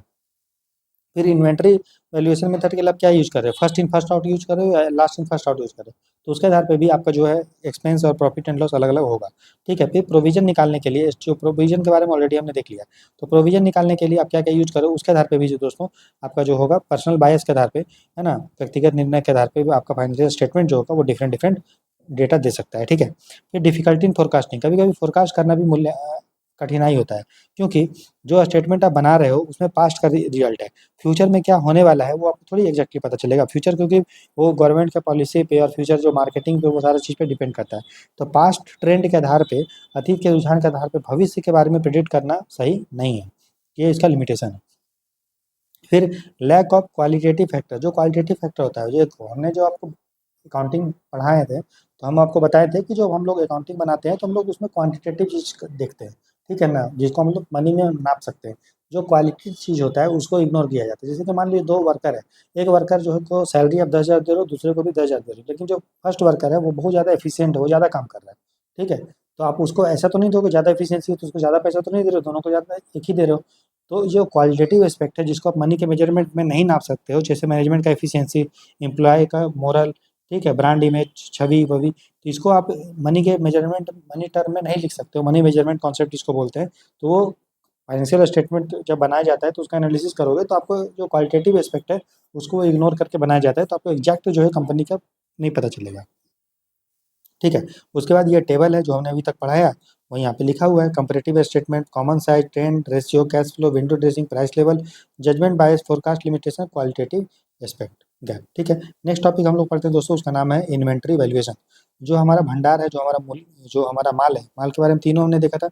माल 3 टाइप का होता है, एक तो रॉ मटेरियल, दूसरा होता है इंटरमीडिएट गुड्स जो रॉ मटेरियल से बना हुआ है, और एक होता है फिनिश प्रोडक्ट जो आपका raw material intermediate goods processing होकर फिनिश प्रोडक्ट बना हुआ है, ठीक है, तो उसको इन्वेंट्री बोलते हैं। तो इन्वेंट्री का मूल्यांकन कैसे किया जाता है, कैसे निकाला जाता है कि आपके पास कितने का इन्वेंट्री है, तो उसके लिए हमारा इंडियन अकाउंटिंग स्टैंडर्ड है, याद रखिएगा, इंडियन अकाउंटिंग स्टैंडर्ड नंबर 2 जो है वो आपका इन्वेंट्री का वैल्यूएशन कैसे होगा उसके लिए है। तो ऑब्जेक्टिव्स क्या है इंडियन अकाउंटिंग स्टैंडर्ड का, किससे आपको पता चल जाएगा इंडियन अकाउंटिंग स्टैंडर्ड का जब आप यूज कीजिए, क्योंकि एक तरह का ये स्टैंडर्ड है, मानक है, तो ये आपको मदद करता है कंपनी को कि इन्वेंट्री का वैल्यू निकालने में फाइनेंशियल स्टेटमेंट के टाइम, ठीक है, कैसे आप निकालिएगा, कौन सा मेथड यूज करिएगा, ठीक है, ठीक है, ठीक है। उसके बाद सब्सिक्वेंट रिकॉग्निशन एज एक्सपेंस, किस तरह से उसको खर्चे के रूप में जब सामान आप बना रहे हैं तो खर्चा भी होगा, कैसे आप उसको दिखाइएगा, नेट रियलाइजेबल वैल्यू आपका कितना होगा, वो सारा चीज़ एक इंडियन अकाउंटिंग स्टैंडर्ड जब आप फॉलो करोगे तो आपको एग्जैक्ट पता चलेगा, ठीक है। और मेजरमेंट टेक्निक, कौन कौन सा टेक्निक है इन्वेंट्री का मेथड निकालने के लिए, वो सब पता चलेगा, ठीक है। चलिए, उसके बाद देखिए इन्वेंट्री का क्या मतलब है, तो मैंने बताया इन्वेंट्री में 3 होता है, एक तो फिनिश प्रोडक्ट जो बिज़नेस से रिलेटेड है, जो आप बेचोगे, ठीक है, दूसरा होता है वर्क इन प्रोग्रेस, जो आपका सामान अभी कच्चा माल से फिनिश प्रोडक्ट नहीं बना है, बीच वाला है, ठीक है ना, जैसे शर्ट है, शर्ट से बना बड़ा कपड़ा, मतलब धागा है, धागा आपका रॉ मटेरियल हो गया, उससे कपड़ा बना बड़ा-बड़ा, ठीक है, तो कपड़ा और उससे क्या बना शर्ट, आपका काम जो है वो शर्ट बेचने का है, तो शर्ट आपके लिए फिनिश प्रोडक्ट हो गया, कच्चे रॉ मटेरियल हो गया आपके लिए धागा, जो बटन-वटन लगेगा, और जो इंटरमीडिएट गुड्स हो गया, जो इसको हम लोग वर्क इन प्रोग्रेस बोलते हैं, वो आपका हो गया बड़ा-बड़ा कपड़ा, जो अभी फिनिश प्रोडक्ट नहीं बना हुआ है। तो तीनों को मिला के हम लोग इन्वेंट्री हम लोग बोलते हैं। तो इन्वेंट्री क्या है दोस्तों, ये बिज़नेस से रिलेटेड है, इसको आप बेचिएगा तो आपको पैसा मिलेगा, ये आपके लिए इन्वेंट्री एक करेंट एसेट हमारा होता है, ठीक है। तो इंडियन अकाउंटिंग स्टैंडर्ड नंबर 2 जो है वो इन्वेंट्री पे लगता है, ठीक है। अब देखिए, जब हम लोग एक इन्वेंट्री का वैल्यू निकालते हैं तो उसके लिए इंडियन अकाउंटिंग स्टैंडर्ड 2 यूज़ करते हैं, ठीक है। लेकिन मान लीजिए कोई कंपनी है जिसके पास जो बिज़नेस कर रहा है फाइनेंशियल इंस्ट्रूमेंट का, शेयर का, डिवेंचर का, बॉन्ड का, तो वो भी उसके लिए आपका इन्वेंट्री है, लेकिन उसके लिए हम लोग इंडियन अकाउंटिंग स्टैंडर्ड 2 यूज़ नहीं करते, बल्कि इंडियन अकाउंटिंग स्टैंडर्ड 32 और 109 यूज़ करते हैं। तो याद रखिए, फाइनेंशियल इंस्ट्रूमेंट के इन्वेंट्री को निकालने के लिए इंडियन अकाउंटिंग स्टैंडर्ड 32 109 यूज़ किया जाता है। कोई भी एग्रीकल्चर प्रोड्यूस है या बायोलॉजिकल एसेट है, ठीक है, प्लांट वालंट हो गया, तो उसके लिए इंडियन अकाउंटिंग स्टैंडर्ड 2 नहीं 41 यूज़ करते हैं।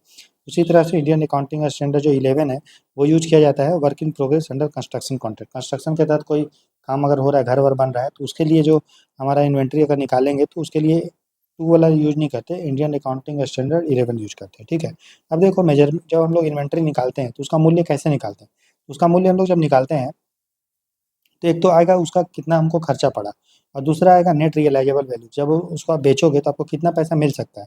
तो उन दोनों में सबसे जो कम होगा वही आपका इन्वेंट्री का वैल्यू होगा। समझ में आया? इन्वेंट्री का वैल्यू निकालने के लिए inventory should be measured at lower of cost and net realisable value. Inventory को इस स्तर पर मापा जाना चाहिए कि जो उसका आपको लागत पड़ा है, जो आपको खर्चा है उसका, ठीक है, और उसका एनआरवी, ठीक है। तो नेट रियलाइजेबल वैल्यू मतलब शुद्ध वसूली योग्य मूल्य, कितना आपको पैसा उसको बेचोगे तो मिल सकता है। तो दोनों में जो सबसे कम होगा, ठीक है, वही इन्वेंट्री का मूल्य उतना ही होगा। समझ में आया? क्लियर है ना? इसी को आप याद रखिए, इसको कंजर्वेटिज्म प्रिंसिपल भी यही बोलता है कि आपको जो एक्चुअल में जो मिलने वाला है, जो आपको लग रहा है, जो आप सबसे कम होगा, है ना, जो आपको, वही आपको नोट करना है। इसी को प्रिंसिपल ऑफ कंजर्वेटिज्म भी बोलते हैं, इसको प्रूडेंस प्रिंसिपल भी हम लोग बोलते हैं, ठीक है।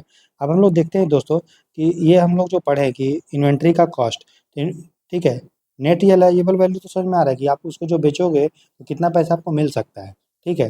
तो वो हो गया, ठीक है। अब देखते हैं कॉस्ट ऑफ इन्वेंट्री, इन्वेंट्री का जो लागत है वो निकालते हैं जब हम लोग हैं, तो उसमें हम लोग किस तरह का कॉस्ट को, कितने कितने टाइप के कॉस्ट को उसमें हम लोग देखते हैं, ठीक है। तो जो हम इन्वेंट्री का कॉस्ट निकालते हैं, इसमें जो आपको सामान खरीदने में जो खर्चा हुआ है, ऑल कॉस्ट ऑफ परचेज होता है, प्लस कॉस्ट ऑफ कन्वर्सन, जो कन्वर्ट करने में, रॉ मटेरियल को फिनिश प्रोडक्ट में कन्वर्ट करने में वो, और भी बाकी कॉस्ट हम लोग देख लेते हैं। कॉस्ट ऑफ परचेज में होता है कि जो आपका परचेज प्राइस है, जो आपने जितने में खरीदा है, प्लस इम्पोर्ट ड्यूटी अगर आपने दिया है उसमें तो, और भी नॉन रिकवरेबल टैक्स, ऐसा टैक्स जो आपने दिया है लेकिन आपको वापस नहीं मिलेगा, ठीक है। इसके अलावा ट्रांसपोर्ट का खर्च, हैंडलिंग खर्च, और भी कॉस्ट जो डायरेक्टली रिलेटेड है उस प्रोडक्ट से, उसमें आप माइनस कर दीजिए, अगर आपको डिस्काउंट मिला है तो, या कोई छूट मिला है तो, या उस तरह से कोई भी चीज़। ये हो गया कॉस्ट ऑफ परचेज में। तो जो कॉस्ट ऑफ इन्वेंट्री है उसमें कॉस्ट ऑफ परचेज शामिल होता है, उसमें हम लोग जोड़ते हैं, प्लस करते हैं कॉस्ट ऑफ कन्वर्सन को। कॉस्ट ऑफ कन्वर्सन में डायरेक्ट कॉस्ट एक होता है जो लेबर या डायरेक्ट आपका एक्सपेंस है जो रिलेटेड है आपका, लेबर कॉस्ट ये सब। फिर प्रोडक्शन ओवरहेड, प्रोडक्शन उत्पादन ओवरहेड, जैसे उसमें होता है फिक्स्ड ओवरहेड जो आपको देना ही है, चाहे जैसे आपका रेंट है तो आपको देना ही है, फैक्ट्री का मैनेजमेंट को देना ही है, डेप्रिसिएशन आपको होगा ही, ठीक है।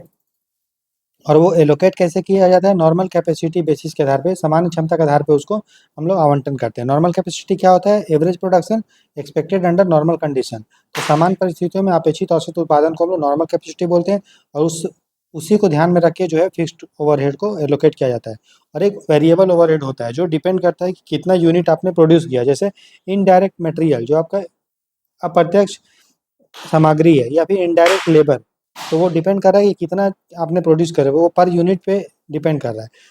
तो कॉस्ट ऑफ कन्वर्सन में हम लोग फिक्स्ड ओवरहेड को भी देखते हैं, एक तो डायरेक्ट कॉस्ट को देखते हैं, और प्रोडक्शन ओवरहेड में फिक्स्ड ओवरहेड और वेरिएबल ओवरहेड दोनों को हम लोग इंक्लूड करते हैं।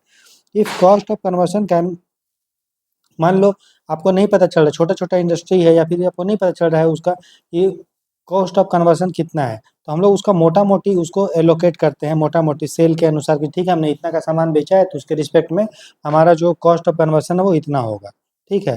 फिर बाय प्रोडक्ट मतलब इमैटेरियल वैल्यू, ठीक है। बाय प्रोडक्ट मतलब समझ रहे हो, जो आपका एक्सेस सामान बच जाए, मतलब बाय प्रोडक्ट मतलब जो सामान आपने प्रोड्यूस किया उससे कुछ आपका कचरा बच निकला तो उसको भी बेच के पैसा मिलता है, तो उसको बेच के पैसा जो मिलेगा वो आपको खर्चा से उसको आप माइनस कीजिएगा, ठीक है। तो it is deducted from the main product cost, ठीक है। तो वास्तविक उपयोग के आधार पे आवंटन किया जाता है, और ठीक है ना, और उसको माइनस हम लोग करते हैं। उसके बाद है, तो ये हो गया हमारा। अब फिर जॉइंट एंड बाय प्रोडक्ट, कोई जॉइंट एंड बाय प्रोडक्ट का मतलब है कि मान लो कॉस्ट ऑफ कन्वर्सन को आप अलग से उसको नहीं पहचान पा रहे हो कि कौन सा कॉस्ट ऑफ प्रोडक्शन है, कन्वर्सन है, तो उस रिस्पेक्ट में हम लोग उसको मोटा मोटी एलोकेट कर देते हैं कि हाँ भाई से इतना का हमने सामान बेचा है तो उसके रिस्पेक्ट में हमारा इतना हुआ मोटा मोटी, उसको ज्वाइंट बोले। अब बाय प्रोडक्ट तो मैंने आपको बता दिया, ठीक है। उसके बाद है अदर कॉस्ट, जो भी हम लोग निकालते हैं वो नेट रियलाइजेबल वैल्यू पे मेजर किया जाता है बाय प्रोडक्ट को, क्योंकि बाय प्रोडक्ट जो होगा, ठीक है, जो उप उत्पाद होगा उसको तो आप बेचोगे नहीं, है ना, तो पता नहीं चल रहा है, इसलिए उसको नेट रियलाइजेबल वैल्यू पे नापा जाता है, ठीक है। फिर और भी कॉस्ट होता है इसमें, और भी कॉस्ट मतलब कि जो इन्वेंट्री है, जो आपके पास सामान है उसको बेचने तक के लोकेशन पे लाने के लिए या कंडीशन में लाने के लिए कितना और भी खर्चा आपको पड़ रहा है, उसका डिजाइन चेंज करना हो सकता है, या फिर आपका डिफर्ड पेमेंट, आपको फ्यूचर में कोई पेमेंट आपको करना है, तो है ना, इस तरह का वो आप लाइबिलिटी है, ठीक है। तो वो सारा जो चीज़ है वो भी अदर कॉस्ट में आएगा। तो जो हम लोग इन्वेंट्री का कॉस्ट निकालते हैं उसमें हम लोग तीनों कॉस्ट को कंसिडर करते हैं, चाहे वो आपका कॉस्ट ऑफ परचेज हो, कॉस्ट ऑफ कन्वर्शन हो, या फिर आपका अदर कॉस्ट हो। ठीक है। अच्छा, एक चीज़ आपको ध्यान रखना है कि कॉस्ट में क्या क्या एक्सक्लूड करते हैं, कौन कौन सा चीज़ शामिल नहीं होता है। जैसे एबनॉर्मल वेस्टेज ऑफ मटेरियल, मान लिए लेबर या प्रोडक्शन कॉस्ट, मान लीजिए सामग्री सामान या उत्पादन लागत की असामान्य बर्बादी हो गई या वेस्टेज हो गया। फिर स्टोरेज कॉस्ट तो शामिल है अगर वो प्रोडक्शन से रिलेटेड है, लेकिन सामान को आपने मान लिया कहीं स्टोर इस तरह से किया है तो वो उसका आपका इन्वेंट्री कॉस्ट में शामिल नहीं होगा। फिर administrative overhead not contributing to production, आपका प्रशासनिक खर्चा जो भी आपका हो रहा है जो उत्पादन से लिंक नहीं है, तो उत्पादन से लिंक वाला इन्वेंट्री में शामिल होता है कॉस्ट में, तो ये नहीं होगा तो नहीं होगा। फिर सेलिंग एंड डिस्ट्रीब्यूशन कॉस्ट, जो आपका विक्रय और वितरण लागत है वो आपका इन्वेंट्री में शामिल नहीं होता है इन्वेंट्री के निकालने में। ठीक है ना, वो आपका खर्चा तो है, वो आपका एक्सपेंस है, ये सब एक्सपेंस आपका है, लेकिन जब हम इन्वेंट्री का कॉस्ट निकाल रहे हैं तो वो सब आपका ये सब abnormal wastage, storage cost, administrative overhead, selling and distribution, borrowing cost, वो सब शामिल नहीं होता है।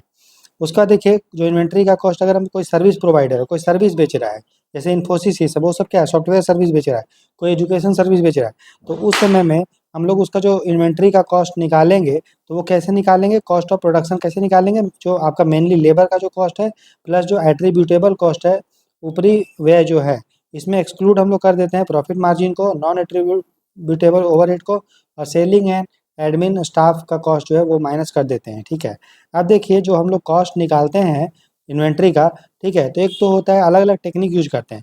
एक तो होता है स्टैंडर्ड कॉस्टिंग, मतलब मानक लागत, और मानक लागत कहाँ यूज करते हैं हम लोग, मैन्युफैक्चरिंग वाला इंडस्ट्री अगर है, मैन्युफैक्चरिंग कुछ कर रहा है, कोई सामान बना रहा है, विनिर्माण कर रहा है, उत्पादन कर रहा है, तो वहाँ पे लगता है जहाँ पे हम लोग स्टैंडर्ड कॉस्ट में हम लोग नॉर्मल मटेरियल का कॉस्ट, लेबर का कॉस्ट और कैपेसिटी यूटिलाइजेशन लेवल के आधार पे हम लोग जो है मटेरियल और लेबर का कॉस्ट निकालते हैं। एक रिटेल मेथड यूज होता है, जो यूज होता है रिटेल बिजनेस में, फुटकर व्यापार में, खुदरा व्यापार में। ठीक है, उसमें रिटेल मेथड, उसमें हम लोग कॉस्ट डिराइव करते हैं कि कितना का हमने सामान बेचा है, ठीक है, कितना हमारा सेल वैल्यू है, उसको हम लोग घटा देते हैं। ठीक है, बाय एप्रोप्रिएट ग्रॉस मार्जिन, कि कितना जो है बिक्री लागत को उचित सकल मार्जिन परसेंटेज से कम करके लागत निकाला जाता है, कॉस्ट निकाल लेते हैं, कितना कितना आपने बेचा है, ठीक है, वो आप माइनस कर दोगे। ठीक है, क्योंकि प्रॉफिट वाला मार्जिन से। ठीक है, ये चीज़ है। अब देखो इन्वेंट्री के टाइप के आधार पे हम लोग जो है अलग अलग कॉस्ट फार्मूला यूज करते हैं। जैसे कि मान लो अगर आपका इन्वेंट्री जो है वो आपका नॉन इंटरचेंजेबल है, मतलब उसको इंटरचेंज नहीं कर सकते। जैसे कि मान लीजिए आप जहाज बना रहे हो या फिर कोई एयरक्राफ्ट बना रहे हो या ऐसा कोई मशीनरी बना रहे हो जिसके साथ कोई एक्सचेंज, आप किसी के उसको एक्सचेंज नहीं कर सकते हो, इंटरचेंजेबल नहीं कर सकते हो, विनिमय नहीं कर सकते हो, तो उसमें हम लोग स्पेसिफिक आइडेंटिफिकेशन मेथड का प्रयोग करके हम लोग इन्वेंट्री का फॉर्मूला यूज करते हैं। अगर इंटरचेंजेबल आइटम है, मास प्रोडक्शन आप उसका कर रहे हो, जैसे आप मान लीजिए जूता बना रहे हो कोई, तो आप उसको किसी से एक्सचेंज कर सकते हो, तो उसके लिए हम लोग FIFO method, first in first out method, या फिर वेटेड एवरेज कॉस्ट मेथड, जो भी आपको सबसे अच्छा वैल्यू देगा, जो उचित वैल्यू देगा, अच्छा मतलब फेयर अप्रोक्सीमेशन सही देगा, वो यूज करोगे। ठीक है, क्लियर है। अब देखो अलग अलग मेथड होता है इन्वेंट्री का निकालने के लिए। पहला है फर्स्ट इन फर्स्ट आउट, इसका मतलब जो सामान आपने पहले खरीदा है उसको आप पहले बेचिए। ठीक है, तो अर्लीस्ट गुड्स परचेज या produce as are sold first, तो सबसे पहले खरीदा गया सामान या उत्पादित मूल्य को सबसे पहले बेचा जाता है। एंडिंग इन्वेंट्री, तो जो सामान आपके पास बेचने के बाद बच जाता है वही आपका लेटेस्ट परचेज होता है, शुरू वाला है ना, समझ में आ रहा है ना, जो पहले आएगा वो पहले बिकेगा। तो जो आपका बच गया सामान, तो इसका मतलब ये सामान को आपने अभी भी खरीदा था, तभी आप इसको अभी रखे हैं, नहीं तो शुरू वाला जो सामान आपने पहले खरीदा है वो पहले बेचेंगे, और जो बच गया इसका मतलब वो आपने अभी खरीदा है, ताज़ा ताज़ा है वो। ठीक है, तो जब इन्फ्लेशन होता है तो आपका इसमें हायर क्लोजिंग स्टॉक, क्योंकि सामान आपने जो अभी-अभी खरीदा है, उसका मूल्य ज़्यादा अगर है महँगाई के समय, तो आपको उसमें क्लोजिंग स्टॉक जो होगा, जो आपके सामान अभी बच गया है, उसका मूल्य अभी अधिक दिखेगा। और कॉस्ट ऑफ गुड्स सोल्ड मतलब जो भी सामान आपने बेचा है, तो जो सामान आपने बेचा है, अगर इन्फ्लेशन अभी था, तो जो पहले वाला सामान आपने खरीदा था, उसको पहले बेचेंगे, तो उसका मतलब वो सामान आपको सस्ता पड़ा था, तो उसका कॉस्ट जो आएगा, वो क्या आएगा? सस्ता आएगा। मतलब जो सामान आपने बेचा है, उसका अगर पहले खरीदा है उसको पहले बेचेंगे तो वो आपको सस्ते में मिला, तो आप उसको बेचेंगे तो पैसा आपको कम मिलेगा। तो वही है cost of goods sold. Cost of goods sold मतलब सामान बेचने पे जो आपको पैसा मिल रहा है उसी को बोलते हैं कॉस्ट ऑफ गुड्स सोल्ड। जो आपने गुड्स सोल्ड किया है उसका कॉस्ट कितना पड़ा है आपको, लागत कितना पड़ा है। तो इन्फ्लेशन के समय, इन्फ्लेशन जब अभी ये इन्फ्लेशन है, उसके पे जब इन्फ्लेशन जैसे जैसे बढ़ रहा है, तो जब शुरू वाला सामान है उसको आपको सस्ता मिलेगा, तो वही लिखा है lower cost of good sold, closing stock आपको हाई दिखेगा और प्रॉफिट आपको हाई दिखेगा। ठीक है, नेक्स्ट है, ठीक है, प्रॉफिट हाई क्यों दिखेगा बताइए, क्योंकि अभी जो आप बेच रहे हो, ठीक है, वो आप महंगाई पे बेचोगे, है ना, लेकिन आप उसको खरीदे जो थे वो समय महंगाई कम था, तो आपको कॉस्ट ऑफ गुड सोल्ड मतलब आपका जो लागत मूल्य है वो कम दिखेगा, लेकिन जो प्रॉफिट है जो आपका सेलिंग प्राइस है, ठीक है, विक्रय मूल्य वो ज़्यादा दिखेगा, तो प्रॉफिट आपको ज़्यादा दिखेगा कॉस्ट ऑफ गुड सोल्ड में इन्फ्लेशन जब होता है तब। उसी तरह से दूसरा होता है weighted average cost. Weighted average cost में हम लोग क्या करते हैं, इसी तरह एक और होता है दोस्तों, लास्ट इन फर्स्ट आउट।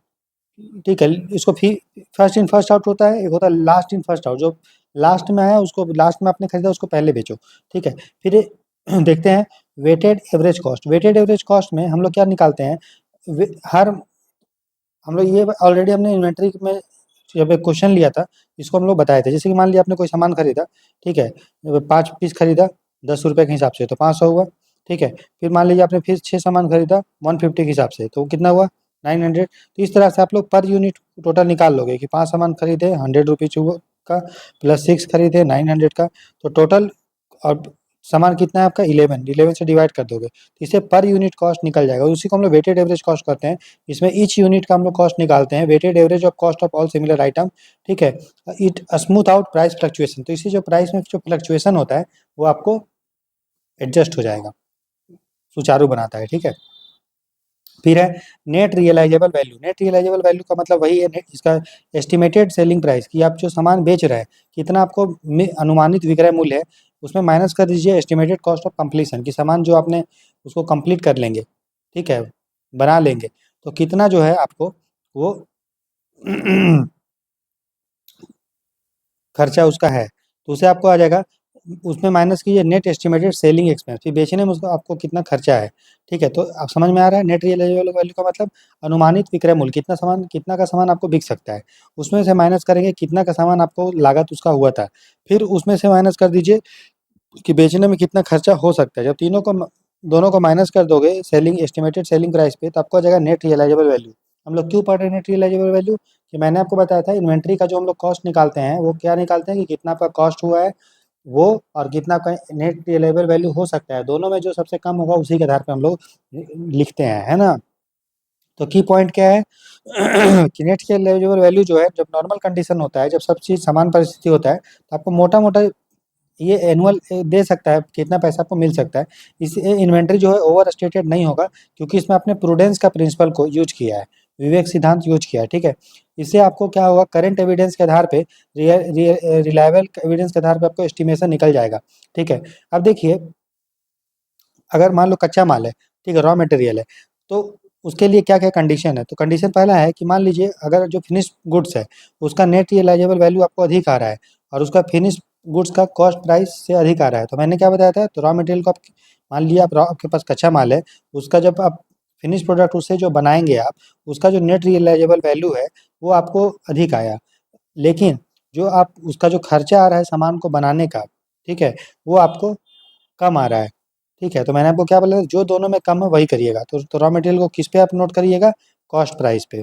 ठीक है, उसी तरह से मान लीजिए नेट रियलाइजेबल जो वैल्यू है वो फिनिश गुड्स का कम है और कॉस्ट अधिक है, तो हम किस पे नोट करेंगे, रॉ मटेरियल को नेट रियलाइजेबल वैल्यू पे। कहने का मतलब है कि जो दोनों में से कम होगा कॉस्ट या नेट रियलाइजेबल वैल्यू, उनमें से सबसे कम वाले में ही हम लोग जो है इन्वेंट्री का प्राइस को निकालेंगे। ठीक है, चलिए, उसके बाद है रिवर्सल ऑफ रिटर्न डाउन। तो रिटर्न डाउन जो मेथड होता है उसका उलटना।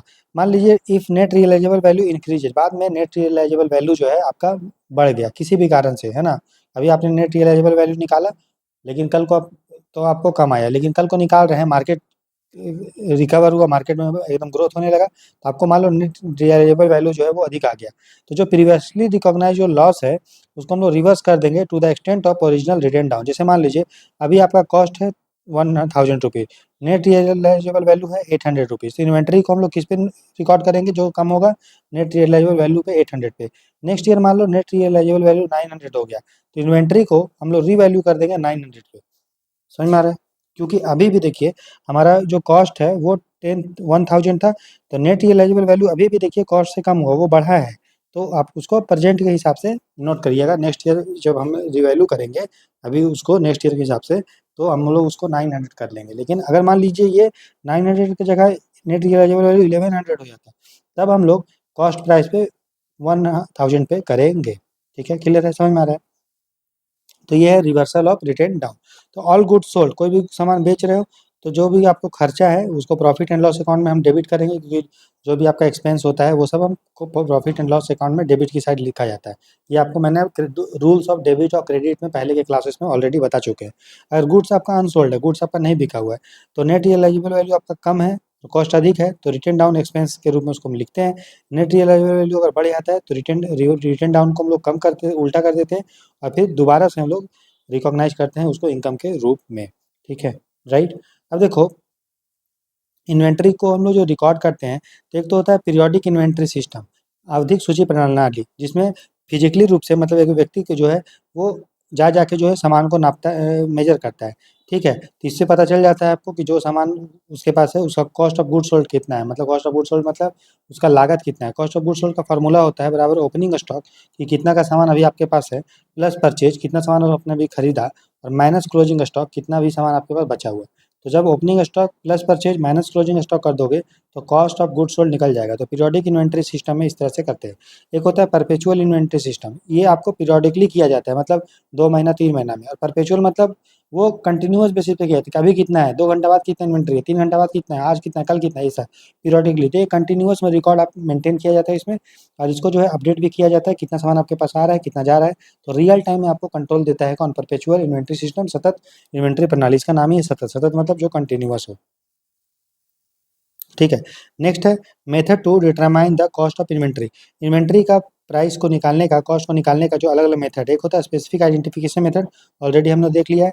इसमें हर इंडिविजुअल आइटम को कॉस्ट को ट्रैक किया जाता है, और ये कहाँ यूज होता है, जो इंटरचेंजेबल नहीं है वहाँ ये यूज होता है, जैसे ज्वेलरी में, कस्टम मशीनरी में। दूसरा होता है फर्स्ट इन फर्स्ट आउट, हमने ऑलरेडी देख लिया। लास्ट इन फर्स्ट आउट हमने देख लिया कि जो पहले लास्ट में आएगा उसको पहले आउट करो। तो याद रखिए फर्स्ट इन फर्स्ट आउट जो है वो यूज होता है। लास्ट इन फर्स्ट आउट जो है इंडियन अकाउंटिंग स्टैंडर्ड के अंडर में परमिटेड नहीं है, याद रखिएगा।